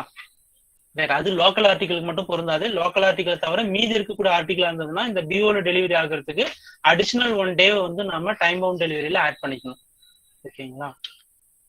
ரைட். அடுத்தது செகண்ட் கேட்டகரி ஆஃப் இது பார்த்து முடிச்சிட்டோம், பிசினஸ் பார்சல். இப்ப third premium product logistic post. So logistic post maximum இது வந்து ஒன்லி ஹெட் போஸ்ட் ஆபீசர்ஸை மட்டும்தான் டச் பண்ணும். ஒரு சில இடங்கள்ல சப் ஆபீஸ்ல இதை வந்து பண்ணுவாங்க. இது இல்லாம தனியா பிசினஸ் போஸ்ட் சென்டர்ஸ் பிபிசின்னு தனியா இருக்கு, அங்கேயும் லாஜிஸ்டிக் போஸ்ட் பிசினஸ் வந்து நடக்கும். மற்றபடிக்கு நார்மலா சின்ன சின்ன ரூரல் சப் ஆபீஸ்ல எல்லாம் லாஜிஸ்டிக் போஸ்ட் புக்கிங் வந்து இருக்காது. டெலிவரி வரும் பட் புக்கிங் இருக்காது. ஸோ லாஜிஸ்டிக் போஸ்ட் அப்படின்றது என்ன அப்படின்னா ரொம்ப சின்ன சின்ன வால்யூம்ல இல்லாம ஒரு பெரிய பார்சல் அல்லது ஒரு பெரிய கன்சைன்மெண்ட்ஸ் வந்து அவங்க வந்து டெலிவரி பண்றாங்க, இல்ல புக்கிங் பண்ணி வேற ஒரு இடத்துக்கு டெலிவரி பண்ணணும் அப்படின்னா இப்ப நம்ம எல்லாத்துக்குமே எவ்வளவு மேக்ஸிமம் வெயிட் சொல்றோங்க. ஒரு லெட்டரா இருந்தா 2 கிலோன்னு சொல்றோம், பார்சலா இருந்தா 20 கிலோன்னு சொல்றோம். உச்சகட்ட வெயிட் வந்து ஸ்பீட் போஸ்ட்டுக்கும் பிசினஸ் பார்சலுக்கும் 35 கிலோன்னு சொல்றோம். அப்ப 35 கிலோவுக்கு மேல ஒரு ஆர்டிகல் வெயிட் இருக்கிற ஒரு கஸ்டமர் அப்ரோச் பண்ணாங்கன்னா அவருக்கு போஸ்ட் ஆஃபீஸ்ல சர்வீஸ் இல்லையான்னா அவங்களுக்கு தான் இந்த லாஜிஸ்டிக் போஸ்ட். ஓகேங்களா? இதுதான் லாஜிஸ்டிக் போஸ்ட்னுடைய மெயின் ஃபீச்சர். 35 கிலோவுக்கு வரைக்கும் உள்ள இருக்கக்கூடிய ஆர்டிகல் இருந்தா ஸ்பீட் போஸ்டோ பார்சலோ ஏதோ ஒன்றுல புக் பண்ணிக்கிறாங்க. 35 கிலோவுக்கு மேல போறப்ப லாஜிஸ்டிக் போஸ்ட் அவங்க சூஸ் பண்றதுக்கான ஒரு ஆப்ஷன் இருக்கு. லாஜிஸ்டிக் போஸ்ட்ல 2 வகை இருக்குங்க. ஃபுல் ட்ரக் லோடு எஃப்டிஎல்னு ஒரு கான்செப்ட் இருக்கு, எல்டிஎல் அதாவது லெஸ் தென் எ ட்ரக் லோடு அப்படின்னு சொல்லுவாங்க, அது ஒரு கான்செப்ட் இருக்கு. ஃபுல் ட்ரக்னா ஒரு ட்ரக் நம்ம டிபார்ட்மெண்ட் லாஜிஸ்டிக் போஸ்ட்டுக்குன்னு சில மெயில் வேன்ஸை வச்சிருக்காங்க, ட்ரக் வண்டிகளை வச்சிருக்காங்க. அது ஃபுல் ட்ரக்கும் ஃபில் ஆகுற அளவுக்கு ஒரே கஸ்டமரே கன்சைன்மெண்ட்ஸ் கொடுத்தாருன்னா அந்த கஸ்டமருக்கு வந்து எஃப்டிஎல் கஸ்டமர், அவருக்கு நம்ம எஃப்டிஎல் சர்வீஸ் கொடுத்துருவோம். இப்போ பெரிய பெரிய கம்பெனிஸ்ல இருந்தாலும் அவங்களுடைய ரா மெட்டீரியல்ஸோ இல்லை கூட்ஸையோ வந்து நம்ம எடுத்துட்டு போய் இன்னொரு இடத்துல டெலிவரி பண்ணோம்னா அது எஃப்டிஎல் கான்செப்ட். இப்போ எல்டிஎல் அப்படின்னா ஒரு கஸ்டமர் வந்து ஒரு பீரோவை இங்க இருந்து கன்னியாகுமரிக்கு அனுப்புறாரு, இல்ல ஏதோ ஒரு இடத்துல இருந்து இன்னொரு 2 அனுப்புறாரு அப்படின்னா அது ஒரு ஃபுல் ட்ரக்கை கவர் பண்ணாது. அந்த மாதிரி பார்சியலான ஒரு கன்சைன்மெண்ட்டோ இல்ல ஒரு பெரிய பொருளையோ கொடுக்குறாங்க அப்படின்னா அதெல்லாம் வந்து லெஸ் தென் எ ட்ரக் லோடு எல்டிஎல் அப்படின்னு சொல்லுவாங்க. ஸோ இந்த மாதிரி 2 டைப் ஆஃப் கஸ்டமர்ஸ்க்குமே வந்து நம்ம சர்வீஸ் வந்து ப்ரொவைட் பண்றோம். எஃப்டிஎல் கஸ்டமர்ஸ்க்கு 1 கிலோவுக்கு இந்த இவ்வளவு ரூபாய் அப்படின்னு சொல்லி ஒரு டேரிஃப் மெயின்டைன் பண்ணுவாங்க. அது வந்து நம்ம ஸ்ட்ரக்சர்டு என்விரான்மெண்ட்லேயே வராது. ஏன்னா அது அந்த கிலோ வெயிட் டிஸ்டன்ஸ் பிளஸ் அது எஃப்டிஎல்லா இல்ல எல்டிஎல்லா அந்த இடத்துல யூஸ் பண்ற மெயில் வந்து டிபார்ட்மெண்ட் வெஹிக்கிளா இல்ல ஹையர்டு வெஹிக்கிளா, இது எல்லாத்த பொறுத்தும் அந்த லாஜிஸ்டிக் போஸ்ட் டேரிஃப் வந்து மாறுபடும். ஸோ அதை நம்ம இதுதான் டேரிஃப்னு சொல்லி பிரிஸ்கிரைப் பண்ண முடியாது. சரிங்களா? தென் இதுதான் வந்து லாஜிஸ்டிக் போஸ்ட்ல நம்ம மெயினா கொடுக்குறோம். லாஜிஸ்டிக் போஸ்ட் நம்ம 3 வேலையும் பண்றோம். ரோட் மூலமாவும் பண்றோம், ட்ரெயின் மூலமாவும் லாஜிஸ்டிக் போஸ்ட் டெலிவரி பண்றோம், தென் பை ஏர் மூலமாவும் நம்ம லாஜிஸ்டிக் போஸ்ட் டிரான்ஸ்மிஷன் பண்றோம். இது இல்லாம வேர் ஹவுசிங் ஆப்ஷன்ஸும் வந்து நம்ம பெரிய பெரிய லாஜிஸ்டிக் போஸ்ட் கஸ்டமர்ஸ்க்கு எல்லாம் கொடுக்குறோம்.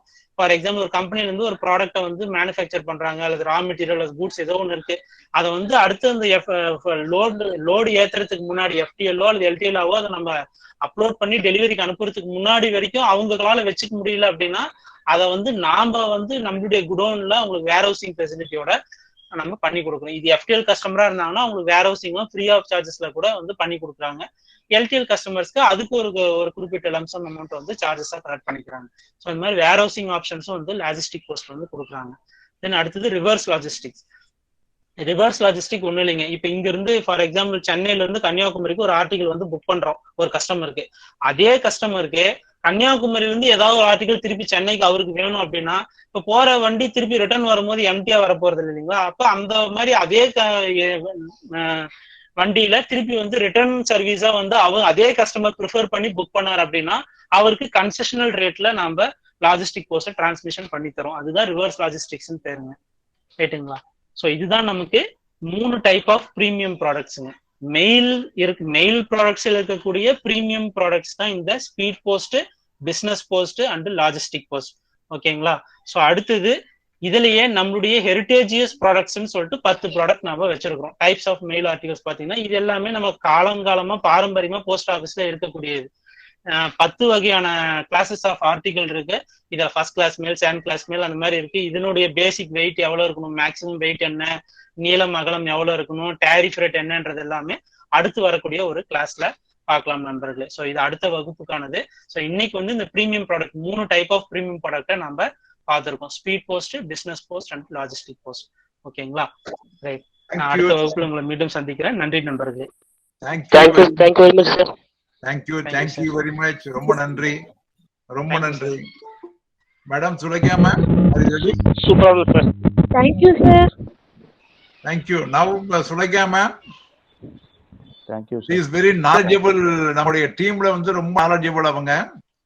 அவங்க வந்து டிவிஷனல் ஆபீஸ்ல ஸ்டாஃப் கிளார்க்கா இருக்காங்க செங்கல்பட்டுல. நீங்க பாத்துக்கலாம், எல்லா கிளாஸ்லயும் ஆரம்பத்துல இருந்து முடிகிற வரைக்கும் இருப்பாங்க. she is fully devoted. அவங்க இன்னைக்கு கிளாஸ் உங்களுக்கு வந்து பவர் பாயிண்ட் பிரசன்டேஷன்ல எடுக்கிறாங்க. எல்லாரும் மைன்யூட்டா இன்னைக்கு வாட்ச் பண்ணுங்க. இப்போ வரக்கூடிய எல்லா கிளாஸையும் நீங்க பாருங்க, திருப்பி வந்து யூடியூப் சேனல்லையும் பாருங்க. கண்டிப்பா உங்களுடைய நாலேஜ் இம்ப்ரூவ் ஆகும். நீங்களோட பரீட்சைக்கு வந்து ரொம்ப ஈஸியா உங்களால எழுத முடியும். மேடம் கண்டினியூ பண்ணுங்க மேடம். வால்யூம் 5 வந்து நம்ம போஸ்ட்மேன் எக்ஸாமுக்கு மட்டும்தான் இருக்கு. இதை கொஞ்சம் மைன்யூட்டா எல்லாரும் கொஞ்சம் வாட்ச் பண்ணுங்க. மேடம் நீங்க கண்டினியூ பண்ணுங்க மேடம். ஓகே. இன்னைக்கு நம்ம பார்க்க போற கிளாஸ் வந்து போஸ்டல் மேனுவல் வால்யூம் 5. இது வந்து போஸ்ட்மேன் எக்ஸாமினேஷன் சிலபஸ்ல பாத்தீங்கன்னா 10 மார்க் இந்த கேள்விக்கு இந்த சிலபஸ்ல இருந்து வர கொஸ்டின்ஸ்க்கு கொடுத்துருக்காங்க. ஆனா இந்த சிலபஸ்க்கான டாபிக்கே மொத்தம் வந்து 10 டாபிக் தான். அந்த 10 டெஃபினேஷன்ஸை நீங்க தரவா படிச்சாலே அந்த 10 கேள்விகளுக்கு ஈஸியா ஆன்சர் பண்ணிடலாம். போஸ்ட்மேன் எக்ஸாமினேஷனுக்கு எப்படியும் ஜிடிஎஸ்ல இருந்து 5 இயர்ஸ் சர்வீஸ் இருக்கணும். சர்வீஸ் இருந்தாலே கண்டிப்பா இந்த டெஃபினிஷன்ஸ் எல்லாமே ஏற்கனவே உங்களுக்கு தெரிஞ்சிருக்கிறது தான். ஆனாலும் கரெக்டான டேர்ம்ஸ்ன்றது நீங்க மேனுவல்ல எப்படி இருக்கோ அதை நீங்க தெரிஞ்சிருந்தாதான் கொஸ்டின் அண்ட் ஆன்சர்ஸ்ல ஈஸியா பதில் சொல்ல முடியும். ஃபர்ஸ்ட் டேர்ம்ஸ் மொத்தம் இருக்க இந்த 10 டேர்ம்ஸ் இப்போ பார்த்துடலாம். ஃபர்ஸ்ட் வர்றது பார்த்தீங்கன்னா ஹெட் போஸ்ட் ஆஃபீஸ். நமக்கு நல்லா தெரியும் ஹெட் போஸ்ட் ஆஃபீஸ்னா எந்த ஆஃபீஸ். ஒரு குரூப் ஆஃப் போஸ்ட் ஆஃபீஸர்ஸ் இருக்குன்னா அதுல ஒரு மெயின் ஆஃபீஸ் இருக்க போகுது. அந்த மெயின் ஆஃபீஸ்க்கு பேர் தான் head post office. So head post office is nothing but main office of a group of post officers. அதில் எந்தெந்த ஆஃபீஸர்ஸ்ன்னு சொல்லுவோம். அந்த head post office is inclusive of itself, தன்னையும் அது மட்டும் இல்லாமல் அது கூட சேர்த்துக்கிட்டு ஒரு சில ஸ்மால் ஆஃபீஸர்ஸையும் சேர்ந்ததுன்னா ஒரு ஹெட் போஸ்ட் ஆஃபீஸ் சொல்லுவோம். ஸ்மால் ஆஃபீஸர்ஸ்ன்னு சொல்லும் போது அது எஸ்ஓ பிஓ எல்லாத்தையும் உட்படுத்தி தான் சொல்கிறோம் நம்ம ஹெட் போஸ்ட் ஆஃபீஸில். கொஸ்டினில் வெறும் எஸ்ஓ மட்டுமானா அப்படி இல்லாமல் பிஓவையும் சேர்த்து தான் நம்ம சொல்லணும். அண்டர் இட்ஸ் அக்கௌண்ட்ஸ் ஜூரிஸ்டிக்ஷன்னா என்ன? ஒரு எஸ்ஓவில் நடக்கிற அக்கௌண்ட்ஸ் பரிவர்த்தனைகளும் சரி பிஓலையும் சரி இந்த எல்லா அக்கௌண்ட்ஸுமே எதில் போய் உட்காருது, எதில் இன்கார்பரேட் ஆகுதுன்னா ஒரு ஹெட் போஸ்ட் ஆஃபீஸனுடைய அக்கௌண்ட்ஸ்ல தான் இன்கார்பரேட் ஆகுது. அதுக்கு பேரு தான் அண்டர் இட்ஸ் அக்கௌண்ட்ஸ் ஜூரிஸ்டிக்ஷன் சொல்றோம். நமக்கு நல்லா தெரியும் ஹெட் போஸ்ட் ஆஃபீஸனுடைய ஆஃபீஸர் இன்சார்ஜ் யாரு? Head post master. கரெக்டான டேர்மே ஹெட் போஸ்ட் மாஸ்டர் தான். இது ஹெட் போஸ்ட் ஆஃபீஸ். அடுத்தது சப் போஸ்ட் ஆஃபீஸ். இதெல்லாம் ரூல் 5 ரூல் 7 போட்டிருக்கேன்னா உங்களுக்கு வந்து பிஓ கைட் நம்ம கொடுத்துருக்க மெட்டீரியல்ல பிஓ வால்யூம் 5ல இருக்கிற எல்லா டெஃபினேஷன்ஸுமே இருக்கும். அதில் போஸ்ட்மேன் சிலபஸ்ல எந்தெந்த ரூலுங்கிறத நான் அதுக்காக இந்த ஸ்லைட்ல போட்டிருக்கேன். நான் ரூல் 7ல சப் போஸ்ட் ஆஃபீஸ் பார்த்தீங்கன்னா டெஃபினேஷன் இருக்க போகுது. சப் போஸ்ட் ஆஃபீஸ் எது? ஹெட் போஸ்ட் ஆஃபீஸை விட சின்ன போஸ்ட் ஆஃபீஸ். ஆனால் அதனுடைய அக்கௌண்ட் எல்லாமே கண்டிப்பாக ஒரு ஹெட் ஆஃபீஸ்க்கு உள்ளதான் வரும். அக்கௌண்ட்னா அதனுடைய எல்லா டிரான்சாக்ஷன் உட்பட எல்லாமே ஒரு ஹெட் ஆஃபீஸ்னுடைய அக்கௌண்ட்ஸ்குள்ள தான் வரும்.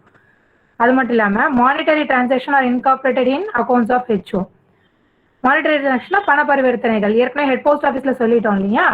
ஒரு எஸ்ஓ அண்ட் பிஓ உடைய அக்கௌண்ட்ஸை உள்ள கொண்டு வந்தது தான் ஹெட் போஸ்ட் ஆஃபீஸ். அப்போ சப் போஸ்ட் ஆஃபீஸோடைய அக்கௌண்ட்ஸ் எதுக்குள்ள இருக்க போகுது? ஹெட் போஸ்ட் ஆஃபீஸ்க்கு உள்ள இருக்க போகுது.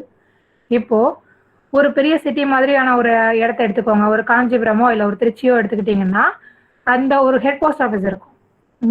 மெயின் சென்டர்ல ஒரு ஹெட் போஸ்ட் ஆஃபீஸ் இருக்கும். ஆனால் அந்த ஹெட் போஸ்ட் ஆஃபீஸ்க்கு உள்ளேயே அந்த சிட்டி ஜூரிஸ்டிக்ஷனுக்கு உள்ளேயே சபர்பன் ஆஃப் அந்த சிட்டி அல்லது டவுனுக்குள்ளேயே இன்னொரு சின்ன சின்ன சப் ஆஃபீஸர்ஸ்லாம் இருக்கும். அந்த மாதிரி ஒரு டவுன் சப் ஆஃபீஸ்க்கு உள்ளேயே இருந்ததுன்னா அந்த சப் போஸ்ட் ஆஃபீஸ்க்கு பேர் வந்து டவுன் சப் ஆஃபீஸ்னு சொல்லுவோம். Town sub office is nothing but SO situated in a town or its suburbs where there is also a HO. HO இல்லாமல் அதே சிட்டி அல்லது அதே டவுனுக்குள்ள இருக்கிற SOக்கு பேரு டவுன் சப் ஆஃபீஸ். எல்லா SOஸுக்குமே ஆஃபீஸர் இன்சார்ஜ் யாருன்னா சப் போஸ்ட் மாஸ்டர் தான் இன்சார்ஜ்னு சொல்லணும். அடுத்தது branch post office. Branch post ஆஃபீஸ்னா எது?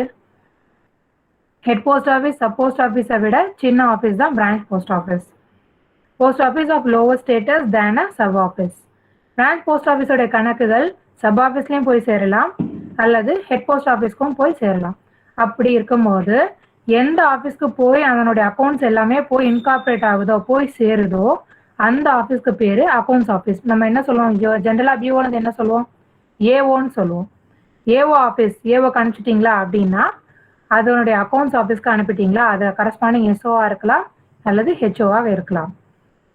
அதே மாதிரி இப்போ சப் ஆஃபீஸில் சொல்லியிருந்தோம் இல்லையா? ஒரு சிட்டி ஒரு ஹெட் ஆஃபீஸ்க்கு கீழே ஒரு சிட்டி ஹெட் ஆஃபீஸ்க்கு கீழே இருக்கிற அந்த சப் அந்த சிட்டிக்குள்ளேயே இருக்கிற மற்ற சின்ன சப் போஸ்ட் ஆஃபீஸ்க்கு பேர் டவுன் சப் ஆஃபீஸ்ன்னு சொன்னோம். அதே மாதிரி ஹெச்ஓ இருக்கிற அந்த இடத்துக்கு சுற்று வட்டாரத்திலேயே பிரான்ச் ஆஃபீஸ் இருந்ததுன்னா அதுக்கு பேர் town branch office. Officer incharge யாருன்னா பிரான்ச் போஸ்ட் மாஸ்டர். இது நமக்கு தெரிய வேண்டிய பேசிக்கான டேர்ம்ஸ். அடுத்தது போர்ஷன்ல இருக்கிறது மெயில் பேக். மெயில் பேக்னா என்ன? நம்ம கண்டிப்பா ஒரு சப் ஆஃபீஸ்லயோ அல்லது ஒரு பிஓலயோ ஹெச்ஓல எங்க இருந்தாலும் மெயில் பேக்ன்ற டெஃபினேஷன் நமக்கு கண்டிப்பா தெரிஞ்சிருக்கணும். மெயில் பேக்ல என்னென்ன இருக்கும்? அன்ரிஜிஸ்டர்ட் ஆர்டிகளும் இருக்கலாம், ரெஜிஸ்டர்ட் ஆர்டிகல்ஸும் இருக்கலாம். எல்லா வகையான ஆர்டிகல்ஸும் உள்ள இருக்கிறது தான் மெயில் பேக்ஸ். அன்ரிஜிஸ்டர்ட் ஆர்டிகல்ஸ்னா எதை சொல்லுவோம்? Letter mail, letters, postcards, book, pattern package, unregistered parcel எதுவாக வேண்டாலும் இருக்கலாம் மெயில் பேக் உள்ள. இதே வந்து ரிஜிஸ்டர்ட் ஆர்டிகல்ஸ் எல்லாம் என்ன பண்ணுவோம்? மெயில் பேக்ல சாதாரணமாக போடுவோம்னா போட மாட்டோம்.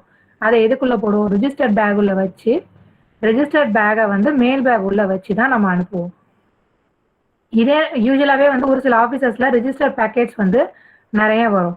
அந்த மாதிரி ஆஃபீஸர்ஸ்க்கு என்ன பண்ணியிருப்பாங்கன்னா இந்த ரெஜிஸ்டர்ட் பேக் இல்லாமல் செப்பரேட்டா ரெஜிஸ்டர்ட் பேக்கெட் பேக்கை ப்ரிஸ்கிரைப் பண்ணியிருப்பாங்க. அந்த மாதிரியான ஆஃபீஸர்ஸுக்கு ஹெவி ரெஜிஸ்டர்ட் பேக்கேஜ்ல வந்ததுன்னா சாதாரணமா மெயில் பேக்லயோ இல்லை ரெஜிஸ்டர் பேக்லயோ போட்டு க்ளோஸ் பண்ணக்கூடாது. அதுக்குன்னு இருக்கிற அந்த ரெஜிஸ்டர்ட் பேக்கெட் பேக்ல போட்டு தான் நம்ம க்ளோஸ் பண்ணணும். இதே பார்சல் பேக்னா இப்போ எப்படி ரெஜிஸ்டர் பேக் சொல்றோமோ அதே மாதிரி செப்பரேட்டா பார்சல் பேக்னு இருக்கு. அப்படி இல்லை அப்படின்ற பட்சத்துல அந்த ஒரு ஆஃபீஸ்க்கு பார்சல் பேக் கட்ட வேண்டிய அவசியம் இல்லை, ஆனால் பார்சல் வந்திருக்குன்னா அப்போ மெயில் பேக் உள்ளேயே அந்த பார்சலை போட்டு நம்ம க்ளோஸ் பண்ணலாம். எப்போ? செப்பரேட்டா பார்சல் பேக்னு இல்லாதப்போ. இப்போ இந்த மெயில் பேக்ல 3 வகையா சொல்றாங்க. Station mail bag, sorting mail bag, combine mail bag. Station mail bag என்னன்னா அந்த அந்த இடத்துக்கான திங்ஸ் மட்டும் இருந்ததுன்னா அதுக்கு பேர் station mail bag. Starting mail பேக்னா என்ன? அதுல வந்து அந்த இடம் மட்டும் இல்லாம பிரிச்சு தரக்கூடிய வரையும் இருந்ததுன்னா அதுக்கு பேரு starting mail bag. Combine mail பேக்னா ஸ்டேஷன் ஆஃபீஸும் இருக்கும், ஸ்டார்டிங் மெயில் பேக்ஸும் இருக்கும். இது ரெண்டுமே இருந்ததுன்னா அதுக்கு பேரு combine mail bags. Mail bags are due bags. டியூ பேக்னா என்ன அர்த்தம்? டியூ பேக்னா ரெஜிஸ்டர்ட் பேக் கூட ஒரு சில ஆபீசர்ஸ்க்கு பிரெஸ்கிரைப் பண்ணாம இருக்கலாம். ஆனா எந்த ஒரு ஆபீஸா இருந்தாலும் சரி, ஒரு பிஓவா இருந்தாலும் சரி, எஸ்ஓவா இருந்தாலும் சரி, ஹெச்ஓவா இருந்தாலும் சரி, அந்த ஆபீஸ்க்கு காலையில ஒரு பேக் வரணும், சாயந்தரம் ஒரு பேக் அட்லீஸ்ட் போகணும் வெளியே. அந்த மாதிரி இருக்கிற பேக் தான் இந்த மெயில் பேக். இந்த மெயில் பேக் எல்லா ஆபீசர்ஸுக்குமே டியூ பேக், கண்டிப்பாக ஒரு நாள்ல வரக்கூடிய நீங்க க்ளோஸ் பண்ண வேண்டிய பேக், அதுதான் டியூ பேக்.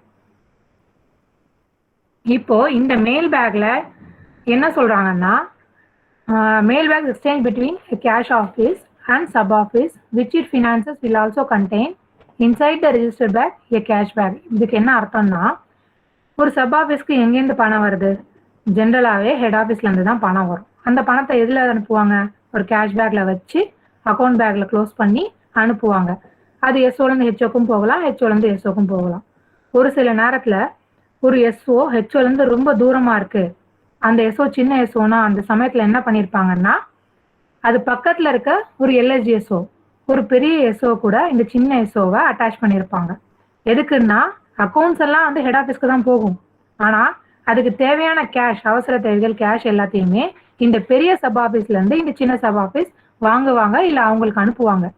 இப்படி இந்த பணம் வாங்குறது போறதுக்கு எல்லாமே இவங்களுக்கு தான் அக்கௌண்ட் பேக் இல்லை இல்லையா? ஏன்னா அக்கௌண்ட் பேக் ஹெட் ஆஃபீஸ்க்கு போகும். அப்ப இந்த கேஷ் எல்லாமே அந்த பெரிய சப் ஆஃபீஸ்க்கு எப்படி போகும்னா, கேஷ் பேக்கை க்ளோஸ் பண்ணி, அதாவது எல்சிபியை க்ளோஸ் பண்ணி அதை வந்து ரெஜிஸ்டர்ட் பேக் உள்ள போட்டுருவாங்க.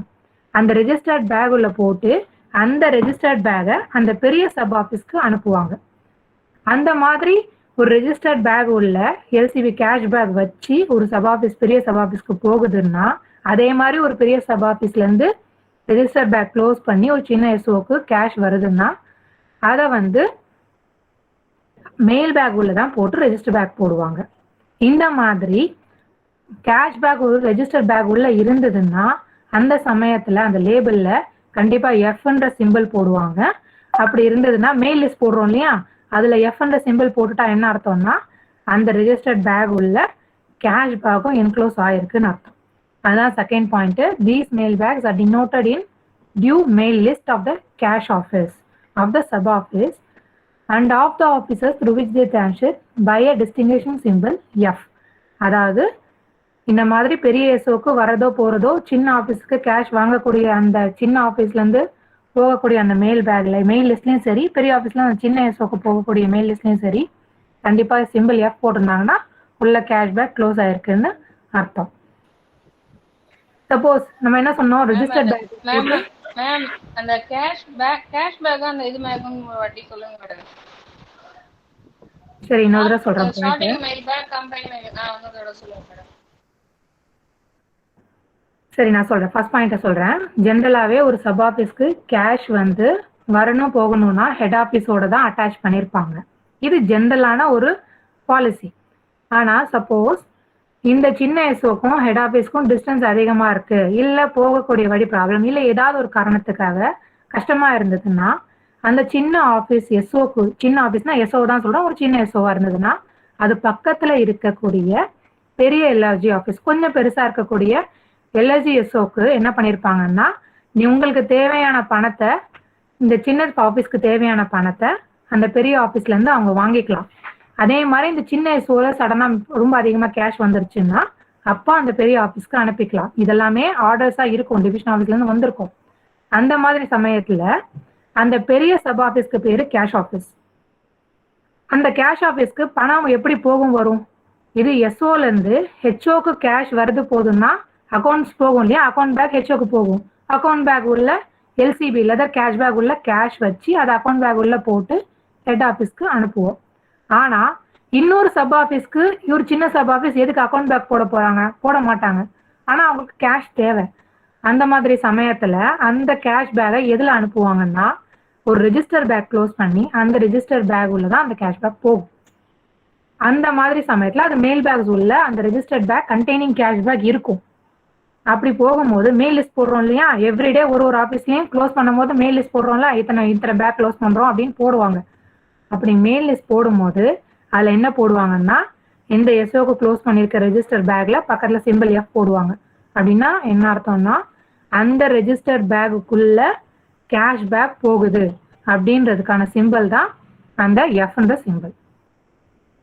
இது வந்து கேஷ் ஆஃபீஸ்க்கும், கேஷ் ஆஃபீஸுங்கிறது என்ன, ஒரு சப் ஆஃபீஸ் ஹெட் ஆஃபீஸ் இல்லாமல் மற்ற ஏதாவது ஒரு ஆஃபீஸ்க்கு கேஷ் ஆஃபீஸா அட்டாச் ஆயிருந்ததுன்னா, பெரிய சப் ஆஃபீஸ் அட்டாச் ஆயிருந்ததுன்னா அந்த ஆஃபீஸ்க்கு பேர் கேஷ் ஆஃபீஸ். நீங்க சிம்பிளா சொல்லணும்னா, கேஷ் பேக் ஒரு ரெஜிஸ்டர் பேக் உள்ள க்ளோஸ் ஆயிருந்ததுன்னா அதுக்கு அந்த மெயில் லிஸ்ட்ல சிம்பிள் எஃப் போட்டு இருக்கணும். அடுத்த பாயிண்ட், ஜென்ரலாவே ரெஜிஸ்டர் பேக்கை க்ளோஸ் பண்ணி எதுக்குள்ள போடுவோம், மெயில் பேக் உள்ள தான் ஜென்ரலாவே போடுறோம். ஹெட் ஆஃப் த சர்க்கிள் என்ன பண்ணலாம்னா, அவங்களுக்கு என்ன பவர்னா, இல்ல இந்த ரெஜிஸ்டர் பேக் வேற வந்து மெயில் பேக் உள்ளலாம் க்ளோஸ் பண்ண வேண்டாம், இந்த ஆர்எம்எஸ்க்கு தனியா ஒரு ரெஜிஸ்டர் பேக் போட்டுருங்க அப்படின்னு சொல்ற பவர் ஹெட் ஆஃப் த சர்க்கிளுக்கு இருக்கு. அவங்க வந்து அந்த மாதிரி ஆர்டர்ஸ் கொடுக்குற பட்சத்துல இந்த ரெஜிஸ்டர் பேக்கை மெயில் பேக் உள்ள போடாம தனியாவே அனுப்பலாம். அப்ப நீங்க மெயில் லிஸ்ட்ல என்ன எழுதுவீங்க, மெயில் பேக் 1ன்னு போட்டு அதுக்கு கீழே ரெஜிஸ்டர் பேக் போடுவீங்க. இதே ரெஜிஸ்டர் பேக் மெயில் பேக் உள்ள இருந்ததுன்னா நீங்க தனியா ரெஜிஸ்டர் பேக் அனுப்புறோம்னு எழுத வேண்டிய அவசியம் இல்லை. இந்த ரெஜிஸ்டர் பேக்கா இருக்கட்டும், மெயில் பேக்கா இருக்கட்டும், இல்ல கேஷ் பேக்கா இருக்கட்டும், பார்சல் பேக்கா இருக்கட்டும், எந்த பேக்கா இருந்தாலுமே கண்டிப்பா சீல் வச்சிருக்கணும். எல் பேக்னா என்ன அர்த்தம், அன்ரெஜிஸ்டர் ஆர்டிகல்ஸ் மட்டும் இருக்கு இல்லையா, அந்த மாதிரி பேக்கா இருந்தா கூட கண்டிப்பா சீல் வச்சுதான் போகும். இப்ப இந்த மெயில் பேக் இது எல்லாமே சொல்றோம் இல்லையா, ஒரு ஆபீஸ்க்கும் எப்படி நமக்கு தெரியும், எனக்கு என் ஆபீஸ்ல ரெஜிஸ்டர் பேக் நான் தனியா போடலாமா வேணாமா, மெயில் பேக் உள்ளதான் நான் போடணுமா, அப்போ எனக்கு எப்படி தெரியும்னா, இது எல்லாமே due mail and sorting list, டிஎம்எஸ்எல்னு சொல்லுவாங்க, அந்த ஒரு ஷெட்யூல் மாதிரி இருக்கும். ஒரு லிஸ்ட் மாதிரி போட்டு டிவிஷன் ஆஃபீஸ்ல இருந்து சப் ஆஃபீஸ்க்கு கொடுத்துருவாங்க. அந்த சப் ஆஃபீஸ்ல என்ன பண்ணணும், அவங்க அதை பார்க்கணும். அதுல என்ன டீட்டெயில் இருக்குன்னா, காலையில உங்களுக்கு இந்தந்த பேக் எல்லாம் வரணும், நீங்க சாயந்தரம் இந்தந்த பேக் எல்லாம் க்ளோஸ் பண்ணணும் அப்படின்னு சொல்லி லிஸ்ட் டீட்டெயில்டா இருக்கும். அதன்படி தான் க்ளோஸ் பண்ணணும்.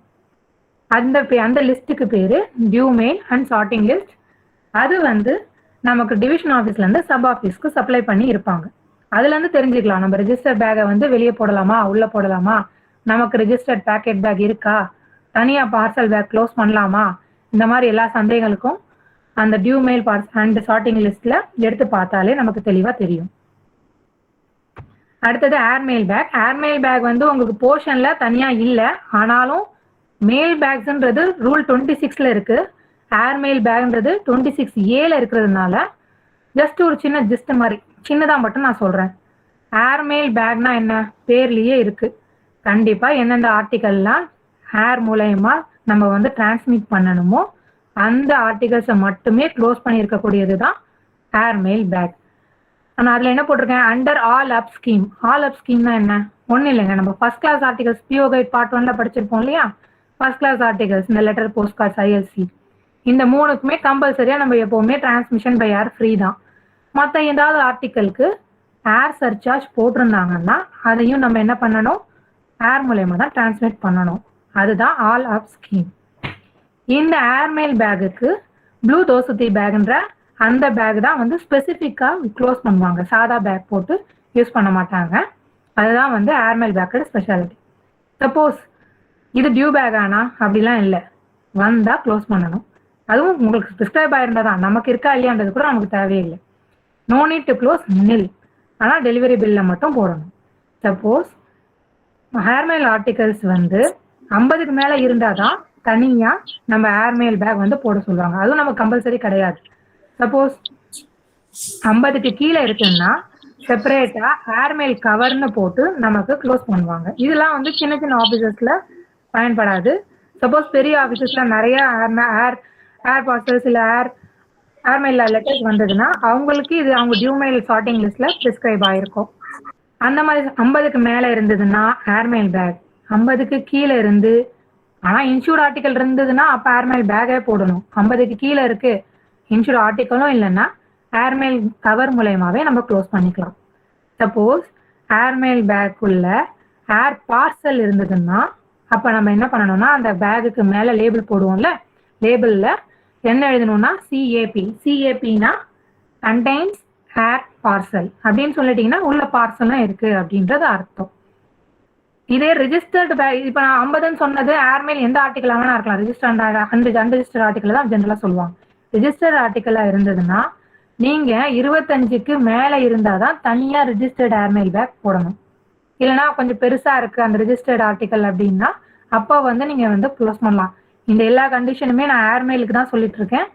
ரிஜிஸ்டர்ட் ஆர்டிகலா இருந்தாலுமே ஏர்மெயிலுக்கு தான் நான் சொல்றேன். நான் சப்போஸ் 25 ஆர்டிகலுக்கு கீழே தான் இருக்கு, ஆனா சைஸ் கொஞ்சம் பெருசா இருக்கு, அதனால நாங்க பேக்கா க்ளோஸ் பண்ணிட்டோம், கவரா போடல அப்படின்னா அப்போ அந்த அந்த லிஸ்ட்ல வந்து இந்த மாதிரி ஆர்டிகல் பல்கி ஆர்டிகல் இருக்கு, அதனாலதான் க்ளோஸ் ஆயிருக்குன்றத நம்ம சொல்லணும். இந்த மாதிரி க்ளோஸ் பண்ற ஏர்மெயில் பேக்ஸ் இல்ல நிறைய ஏர் டிபினா nothing but transit bag. Transit பேக்னா அதுக்குள்ள நிறைய பேக்ஸ் இருக்கும், வர வர இடத்துக்கு போகக்கூடிய பேக்ஸ் இருக்கும், அதுக்கு பேரு டிபின்னு சொல்லுவாங்க. எதுவா இருந்தாலும் ஒரு பேக் ஏர்மெயில் பேகனுடைய வெயிட் 30 கிலோ தாண்டவே கூடாது.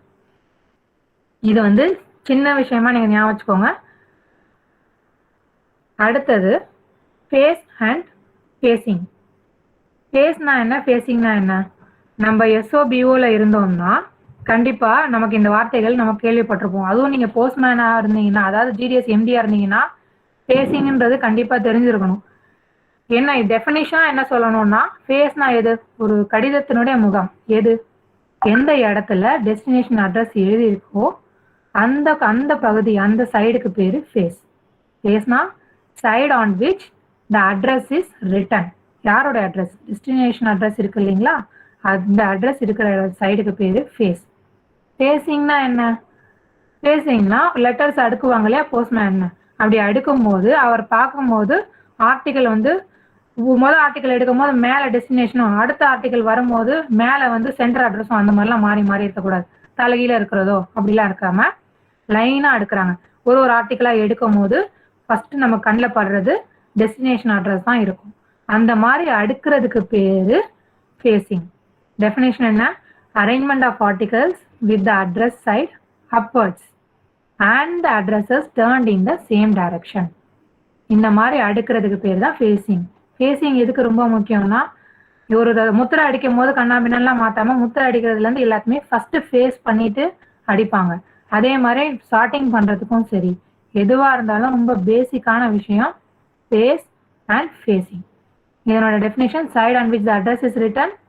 ஃபேசிங்னா arrangement of articles with the address side upward and the addresses turned in the same direction. அடுத்தது ரூல் 55. இதுக்கு பேரு, இந்த ரூல் 55ல இருக்கிறது பீட். பீட்னா என்ன? நம்ம ஜென்ரலா என்ன சொல்லுவோம், ஒரு எஸ்ஓல பீட்னா என்ன? Postman beat 1, beat 2, GDS MD 1, 2ன்னு சொல்லுவோம். இது நமக்கு சாதாரணமா தெரிஞ்சது. நான் செகண்ட்ல எழுதியிருக்கேன் இல்லையா, for overseers and delivery agents, area within which they are required to perform the respective duties including concerned officials PO. அதாவது ஒரு எஸ்ஓக்கு உள்ள ஒரு பெரிய ஏரியா இருக்குன்னா, இல்லை ஒரு ஹெச்ஓஓ பிஓ எதுவாக வேணா இருக்கட்டும், ஒரு போஸ்ட் ஆஃபீஸினுடைய டெலிவரி ஏரியாவில் என்ன பண்ணுவாங்க, இந்த இந்த இந்த இந்த ஏரியா வரைக்கும் இந்த எம்டி போவாங்க, இல்லை போஸ்ட்மேன் போவாங்க, இந்த ஏரியா வரைக்கும் இந்த எம்டிக்கோ போஸ்ட்மேனாக போகணும் அப்படின்னு ஏரியா பிரித்து தரோம் இல்லையா, அந்த ஏரியா பிரித்து தரதுக்கு பேர் பீட். இந்த பீட்டுங்கிறது நம்ம இது வரைக்கும் போஸ்ட்மேனை தான் ஜென்ரலாகவே கேள்விப்பட்டிருப்போம். ஆனா இது நம்ம போஸ்ட்மேனுக்கு மட்டும் இல்லை. போஸ்ட்மேன் என்ன சொல்றேன்னா ஜிடிஎஸ் எம்டியும் சேர்த்து தான் சொல்றேன், அவங்களுக்கு தான் நம்ம பீட்டுன்றது சொல்லுவோம். இந்த மாதிரி ஏரியான்னு சொல்லும் போது அந்த போஸ்ட் ஆஃபீஸும் ஏதாவது ஒரு பீட்டுக்குள்ளதான் நம்ம சொல்லணும். அதாவது ஒரு சப்போஸ் மாஸ்டருக்கோ ஒரு பிரான்ச் போஸ்ட் மாஸ்டருக்கோ ரிஜிஸ்டர் லெட்டர் வந்ததுன்னா அவரா லெட்டர் வந்த உடனே கையில் எடுத்துக்க கூடாது. அதை ஏதாவது ஒரு பீட்டில் அந்த போஸ்ட் ஆஃபீஸை சேர்த்துருப்பாங்க, அதான் அவங்க போஸ்ட் ஆஃபீஸ்குள்ளேயே சேர்த்துருப்பாங்க. அந்த அந்த போஸ்ட்மேன் அல்லது எம்டியோடைய லிஸ்ட்ல போட்டு தான் அந்த பிபிஎம்மோ எஸ்பிஎம்மோ கையெழுத்து போட்டு வாங்கணும். அதுதான் including concerned officials post office அப்படிங்கிறதுக்கு அர்த்தம். இதே ஜென்ரலா டெலிவரி ஏஜென்ட்ஸை பத்தி நம்ம சொல்றோம். இதே ஓவர்சியருக்கு என்ன வேலை? ஓவர்சியருக்கு பீட்னா என்ன? மெயில் ஓவர்சியர்ஸ்லாம் இருக்காங்கல்ல, நான் எக்ஸாம்பிளுக்கு சொல்றேன். மெயில் ஓவர்சியர்லாம் இருக்காங்கல்ல, மெயில் ஓவர்சியர்ஸ் என்ன பண்ணுவாங்கன்னா, ஒரு சப்டிவிஷன்ல ஒரு 2-3 மெயில் ஓவர்சியர் இருக்காங்கன்னா, அவங்களுக்குன்னு இப்போ ஒரு 50 பிஓ இருக்குன்னா அந்த சப்டிவிஷனுக்கு கீழே இந்த மெயில் ஓவர்சியருக்கு 25 பிஓ, இந்த மெயில் ஓவர்சியருக்கு 25 பிஓன்னு பிரிச்சிருப்பாங்க. அப்ப அந்த பிஓவை அந்த பிஓக்கான அந்த வெரிஃபிகேஷனோ இல்லை ஏதாவது பேப்பர் வெரிஃபிகேஷனோ ஏரியாவுக்கு வந்ததுன்னா அந்த ஓவர்சியர் போவாங்க. அப்போ அந்த ஓவர்சியர்ஸ்க்கும் பீட்டுன்னு சொல்லுவாங்க. பீட் 1, பீட் 2 அந்த மாதிரி பிரிச்சிருப்பாங்க. ஸோ ஓவர்சியர்ஸ்க்குமே பீட் உண்டு. கேஷ் ஓவர்சியர்னா என்ன? கேஷ் ஓவர்சியருக்கு எப்படி பீட் வரும்? ஒரு ஒரு ஹெட் ஆஃபீஸ்ல ஒரு 3-4 கேஷ் ஓவர்சியர் இருக்காங்கன்னு வைங்களேன். ஒரு லைனுக்கு ஒரு கேஷ் ஓவர்சியர் கேஷ் எடுத்துட்டு போவார், இன்னொரு லைனுக்கு இன்னொரு கேஷ் ஓவர்சியர் லைன் எடுத்துட்டு போவார் கேஷ். அந்த மாதிரி இல்லை, ஒரு லைனுக்கு எடுத்துட்டு போறாரு இல்லைங்களா, அப்ப அது அவருடைய பீட்டுன்னு சொல்லுவோம். பீட்டுன்னு சொல்லும் போது நீங்க போஸ்ட்மேன் பீட்டை மட்டும் நினைக்க கூடாது. ஓவர்சியர்ஸ்க்குமே பீட் உண்டு. அது கேஷ் ஓவர்சியரா இருந்தாலும் சரி, மெயில் ஓவர்சியரா இருந்தாலும் சரி. ஆர்எம்எஸ் செக்ஷனுக்கு எப்படி? அவங்களுக்குமே ஒரு அஃபிஷியல் மெயில் கார்டுக்கும் இல்லை மெயில் பியோனுக்கும் என்ன பண்ணியிருப்பாங்கன்னா, இந்த ரயில்வே ஸ்டீமர் லைனுக்கு நீங்க வந்து பார்க்கணும், அந்த லைனுக்கு இன்னொருத்தவங்க பார்க்கணும், பிரிச்சிருவாங்க. சிம்பிளா சொல்லணும்னா ஏரியாவோ அந்த லைனோ பிரிஞ்சதுன்னா அதுக்கு பேரு பீட். கரெக்ட் டெஃபினிஷன் ஃபார் ஆர்எம்எஸ் செக்ஷன்னா portion of a railway or steamer line over which the section works. இதே ஓவர்சியரோ டெலிவரி ஏஜென்ட்டோ இருந்தாங்கன்னா area within which they are required to perform their respective duties. அந்த ரெஸ்பெக்டிவ் டியூட்டிஸ்ன்ற வார்த்தை எதுக்கு வருது? டெலிவரி ஏஜென்ட்டா இருந்தா டெலிவரி வேலை, overseer mail ஓவர்சியரா இருந்தா அவங்களுக்கான வேலை, கேஷ் ஓவர்சியரா இருந்தா அவங்க அந்த கேஷ் கொடுக்க வேண்டிய வேலை. ஸோ அந்தந்த வேலைகளுக்கு ஏற்ற மாதிரி ஏரியா பிரிச்சிருக்காங்க இல்லையா, அந்த ஏரியாவுக்கு பேர் தான் பீட். அடுத்தது கேம்ப் கரஸ்பாண்டன்ஸ். கேம்ப் கரஸ்பாண்டன்ஸ்ன்றதுக்கு தெரிஞ்சுக்கிறதுக்கு முன்னாடி கேம்ப்ன்ற வார்த்தையை நீங்க நம்ம போஸ்ட் ஆஃபீஸ்ல கேம்ப்ன்றது என்னன்னு நம்ம தெரிஞ்சுக்கலாம். கேம்ப்னா என்னன்னா பிஓ கைட் பார்ட் 1ல படிச்சிருப்போம். ஒரு ஹையர் ஆஃபீஸர்ஸ் இருக்காங்க, பிரசிடென்ட், பிரைம் மினிஸ்டர், நம்மள டிஜி, அந்த மாதிரியான பெரிய ஹை ஆஃபீஸர்ஸ் டூர்ல இருக்கிறாங்கன்னா அவங்களுக்கு முக்கியமா கையெழுத்து போட வேண்டிய ஃபைல்ஸோ டாக்குமெண்ட்ஸோ அவங்க மெயின் ஆஃபீஸ்ல இருந்து போறதோ இல்லை இவர்கிட்ட நாங்க போறோம், மெயின் ஆஃபீஸ்ல இருந்து போகுதுன்னா அவர் எந்த இடத்துல இருக்காருன்றத, எந்த இடத்துல டூர்ல இருக்காரு அப்படிங்கறத ஆல்ரெடி அந்த போஸ்ட் ஆஃபீஸோ அல்லது கன்சர்ன்டு ஆர்எம்எஸ்க்கோ ஒரு ஷெட்யூல் மாதிரி கொடுத்துருப்பாங்க. அதுல இந்த மாதிரி வந்து ஆனா அந்த பேக்ல என்ன இருக்கும்னா camp bag president, camp bag prime minister, இவ்வளவுதான் இருக்கும். எந்த ஏரியால இருக்காங்கன்றத எல்லாம் அதுல இருக்காது. ஆனா பேக் மட்டும் வரும். அப்ப அவங்க எப்படி தெரிஞ்சுப்பாங்கன்னா ஆல்ரெடி ஷெட்யூல்ல இருக்கும். அப்போ அவர் இன்னைக்கு டேட்ல அவர் இங்க இருக்காருன்னா அதை பார்த்துதான் அங்க இருந்து அவங்க அதை பிரிச்சு அனுப்புவாங்க.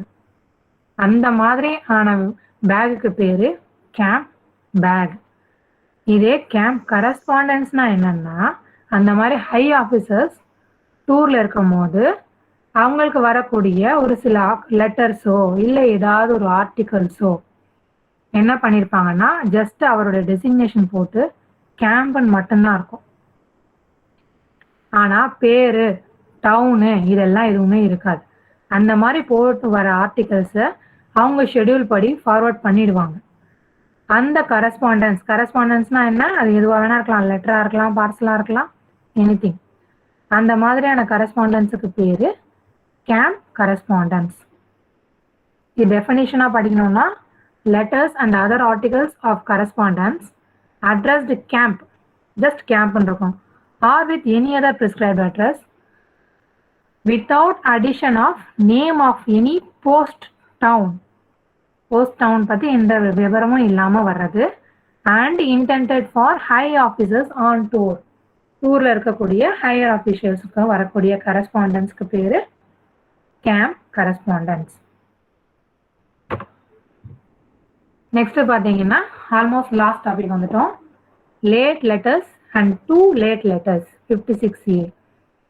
லேட் லெட்டர்ஸ்னா என்ன? இதுவும் பிஓ கைட் பார்ட் 1ல இருக்கும். நம்ம ஒவ்வொரு போஸ்ட் ஆஃபீஸ்க்கும் இத்தனை மணிக்குள்ளதான் நம்ம லெட்டர்ஸை வாங்கணும்னு இருக்கும், கிளியரன்ஸ்க்கு ஒரு டைம் இருக்கும், எல்லாமே இருக்கும்.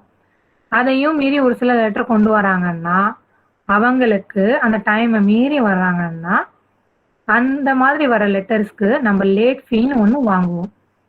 அந்த லேட் ஃபீ வாங்கினாக்கா அதை வந்து அந்த ஆர்டிக்கலுக்கான போஸ்டேஜ் சார்ஜஸ் இல்லை மற்ற சார்ஜஸ் இல்லாமல் அடிஷ்னலாக தான் இருக்கும் அந்த லேட் ஃபீ.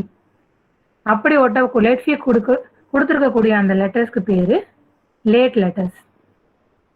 டெஃபினேஷனாக பார்த்தோம்னா, letters presented at a window of a PO or mail office or posted in the letter box of a mail office after the prescribed hour of closing the mail.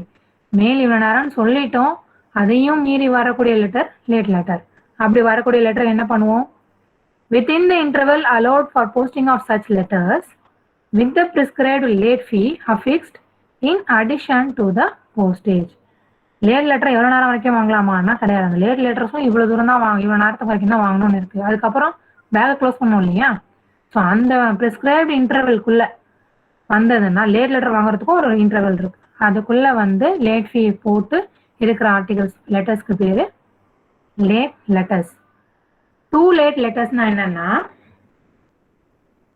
ஆனால் இதே மாதிரி அந்த ப்ரிஸ்கிரைப்டு இன்டர்வல் கூட வந்துடும். அதாவது mails நம்ம சொன்ன டைமை மீறி தான் வந்திருக்கு, ஆனால் அட்லீஸ்ட் லேட் லெட்டருக்கான அந்த டைம் முடியல, அதுக்குள்ளே தான் வருது. ஆனால் அதுக்குள்ள போஸ்டேஜ் தேவையான போஸ்டேஜ் ஒட்டப்படலை, இல்லை லேட் ஃபீ அதில் ஒட்டலை அப்படின்னா நம்ம என்ன பண்ணக்கூடாது? அது மேலே வந்து detained late fee not paid அப்படின்னா என்ன? எதுக்கு டீடைன் பண்ணுறோம்? லேட் லெட்டர்ஸை டீடைன் பண்ணுவோன்னா பண்ண மாட்டோம். அதை லேட் ஃபீ வாங்கிட்டு அன்னைக்கே டிஸ்பேச் பண்ணிடுவோம். டூ லேட் லெட்டர்ஸ் என்ன பண்ணுவோன்னா, அதில் சப்போஸ் லேட் ஃபீ இல்லைன்னா அல்லது போஸ்டேஜ் ஒழுங்காக இல்லைன்னா அப்போது டீடைன் லேட் ஃபீ நாட் பெய்டுன்னு அன்னைக்கே நம்ம போட்டுட்டு அன்னைக்கெல்லாம் டிஸ்பேச் பண்ண மாட்டோம், அடுத்த டிஸ்பேட்ச் தான் பண்ணுவோம். அப்போ எதுக்கு இந்த ஸ்டாம்ப் பண்ணுறோன்னா, ஏன் இந்த ஆர்டிகளை வச்சுருக்கீங்கன்னு நாளை கேட்பாங்க, அப்போ நம்ம சொல்லணும். அதனால தான் அது மேலே டீடைன் லேட் ஃபீ நாட் பெய்டுங்கிறத போட்டிருந்தோம்னா அன்னைக்கு பேக்கில் க்ளோஸ் ஆகாமல் அதுக்கு அடுத்த இருக்கிற பேக்கில் க்ளோஸ் ஆகும். அதுதான் too late letters posted within such interval but without having been fully prepaid with postage and late fee. These are stamped detained late fee not paid and detained till the next dispatch. And the same dispatch la போகாது, next dispatch la போகும். அடுத்தது missent and misdirected letters articles. missent and misdirected articles ரெண்டுத்துலையுமே கஸ்டமரோட தப்பு இருக்காது. இதில் நம்ம sorting செக்ஷனில் நடக்கிற தப்பாக இருக்கலாம், இல்லை நம்ம ஃபார்வர்ட் பண்ணுற போஸ்ட் ஆஃபீஸில் இருக்கிற தப்பாக இருக்கலாம். என்ன அர்த்தம்? ரெண்டுத்துக்கும் என்ன வித்தியாசம்னா, மிஸ்சென்ட் ஆர்டிகல்னா அந்த ஆர்டிகல் மேலே கரெக்டாக தான் அட்ரஸ் எல்லாம் இருக்கும், பின்கோடும் கரெக்டாக தான் இருக்கும். ஆனால் ஷார்ட் பண்ணும் போதோ ஃபார்வர்ட் பண்ணும் போதோ என்ன பண்ணிட்டு இருப்பாங்கன்னா, அதுக்குரிய டெஸ்டினேஷன் இல்லாமல் வேற ஏதாவது ஒரு இடத்துக்கு போடுறதுக்கு பேர் மிஸ்சென்ட் ஆர்டிகல். இது நம்ம ஜென்ரலாகவே சொல்லுவோம் போஸ்ட் ஆஃபீஸில், அதுக்கான டெஃபினேஷனாக படிப்போம். An article which has been erroneously forwarded by an office to an office other than the office of destination or by a route other than the prescribed one அப்படின்னா தான் அது மிஸ்சென்ட் ஆர்டிகல். அதாவது அதில் கரெக்டாக இருக்கும், நம்ம அனுப்புறத தப்பாக அனுப்பிட்டோம், அதுதான் மிஸ்சென்ட் ஆர்டிகல். மிஸ்டைரக்டட் ஆர்டிகல்னா என்ன? மிஸ்டைரக்டட் ஆர்டிகல்னா, இப்போ வேற ஸ்டேட்லேருந்து நமக்கு வருதுன்னு வைங்களேன் ஒரு ஆர்டிகல், அவங்க வந்து அது மேலே ஒரு ஹிந்தியிலையோ ஒரு குஜராத்திலையோ இல்லை ஏதோ ஒரு மொழியில் எழுதியிருக்காங்க அட்ரஸ்னா, அங்கேருந்து ஃபார்வர்ட் பண்ணுறவங்க சரி அட்ரஸ் வேற மொழியில் இருக்கு இங்கிலீஷில் எழுதுவோம்னு எழுதும் போது தப்பாக அட்ரஸ் எழுதிட்டாங்க, மதுரைக்கு பதிலாக மதுரா அப்படின்னு எழுதிட்டாங்கன்னா அப்போ என்ன ஆகும்? கரெக்டாக அது ஃபார்வர்ட் ஆகாது இல்லையா? ஆனால் அவங்க ஒரிஜினலாக லெட்டரை போஸ்ட் பண்ணவங்க கரெக்டாக தான் எழுதியிருப்பாங்க.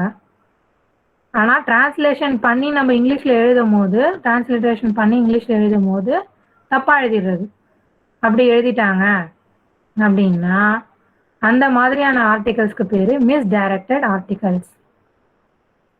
Vernacular article. வெர்னாக்குலர்னா என்ன? Local, nothing but local. Local vernacular article on which incorrect destination has been written in English. வெர்னாக்குலர் ஆர்டிகல்னா ஒரு ஆர்டிகல் மேலே அந்த ஏரியாக்கான லோக்கலில் லாங்குவேஜில் எழுதி அட்ரஸ் இருக்கு இல்லையா, அந்த ஆர்டிகல் வெர்னாக்குலர் ஆர்டிகல், அதில் டிரான்ஸ்லேஷன் தப்பாக இருக்கும் போது ஆஃபீஸ் ஆஃப் போஸ்டிங்லேயே தப்பு பண்ணிட்டாங்கன்னா அந்த ஆர்டிகல்ஸ்க்கு பேர் misdirected articles. Miss directed articles தப்பு நடக்கிறதுக்கு காரணம் டிரான்ஸ்லேஷன் தப்பு, மிஸ் அண்ட் ஆர்டிகல்ஸ் நம்ம சார்ட்டிங் ஃபார்வர்டிங்கே தப்பு. மொத்தமே இவ்வளவுதான் உங்களுக்கு வால்யூம் 5 பொறுத்த வரைக்கும். மொத்தம் 10 டெஃபினிஷன் தான். இது நீங்கள் தெளிவாக படிச்சுட்டீங்கனாலே 10 கொஸ்டின் வரும் உங்களுக்கு. இதுலேருந்து டெஃபினேஷன் தப்பாமல் மாறாமல் பாடிங்க. அவ்வளோதான், வால்யூம் 5 உங்களுக்கு போர்ஷனில் முடிஞ்சிருச்சு. Thank you very much madam. Thank you very much. Thank you sir.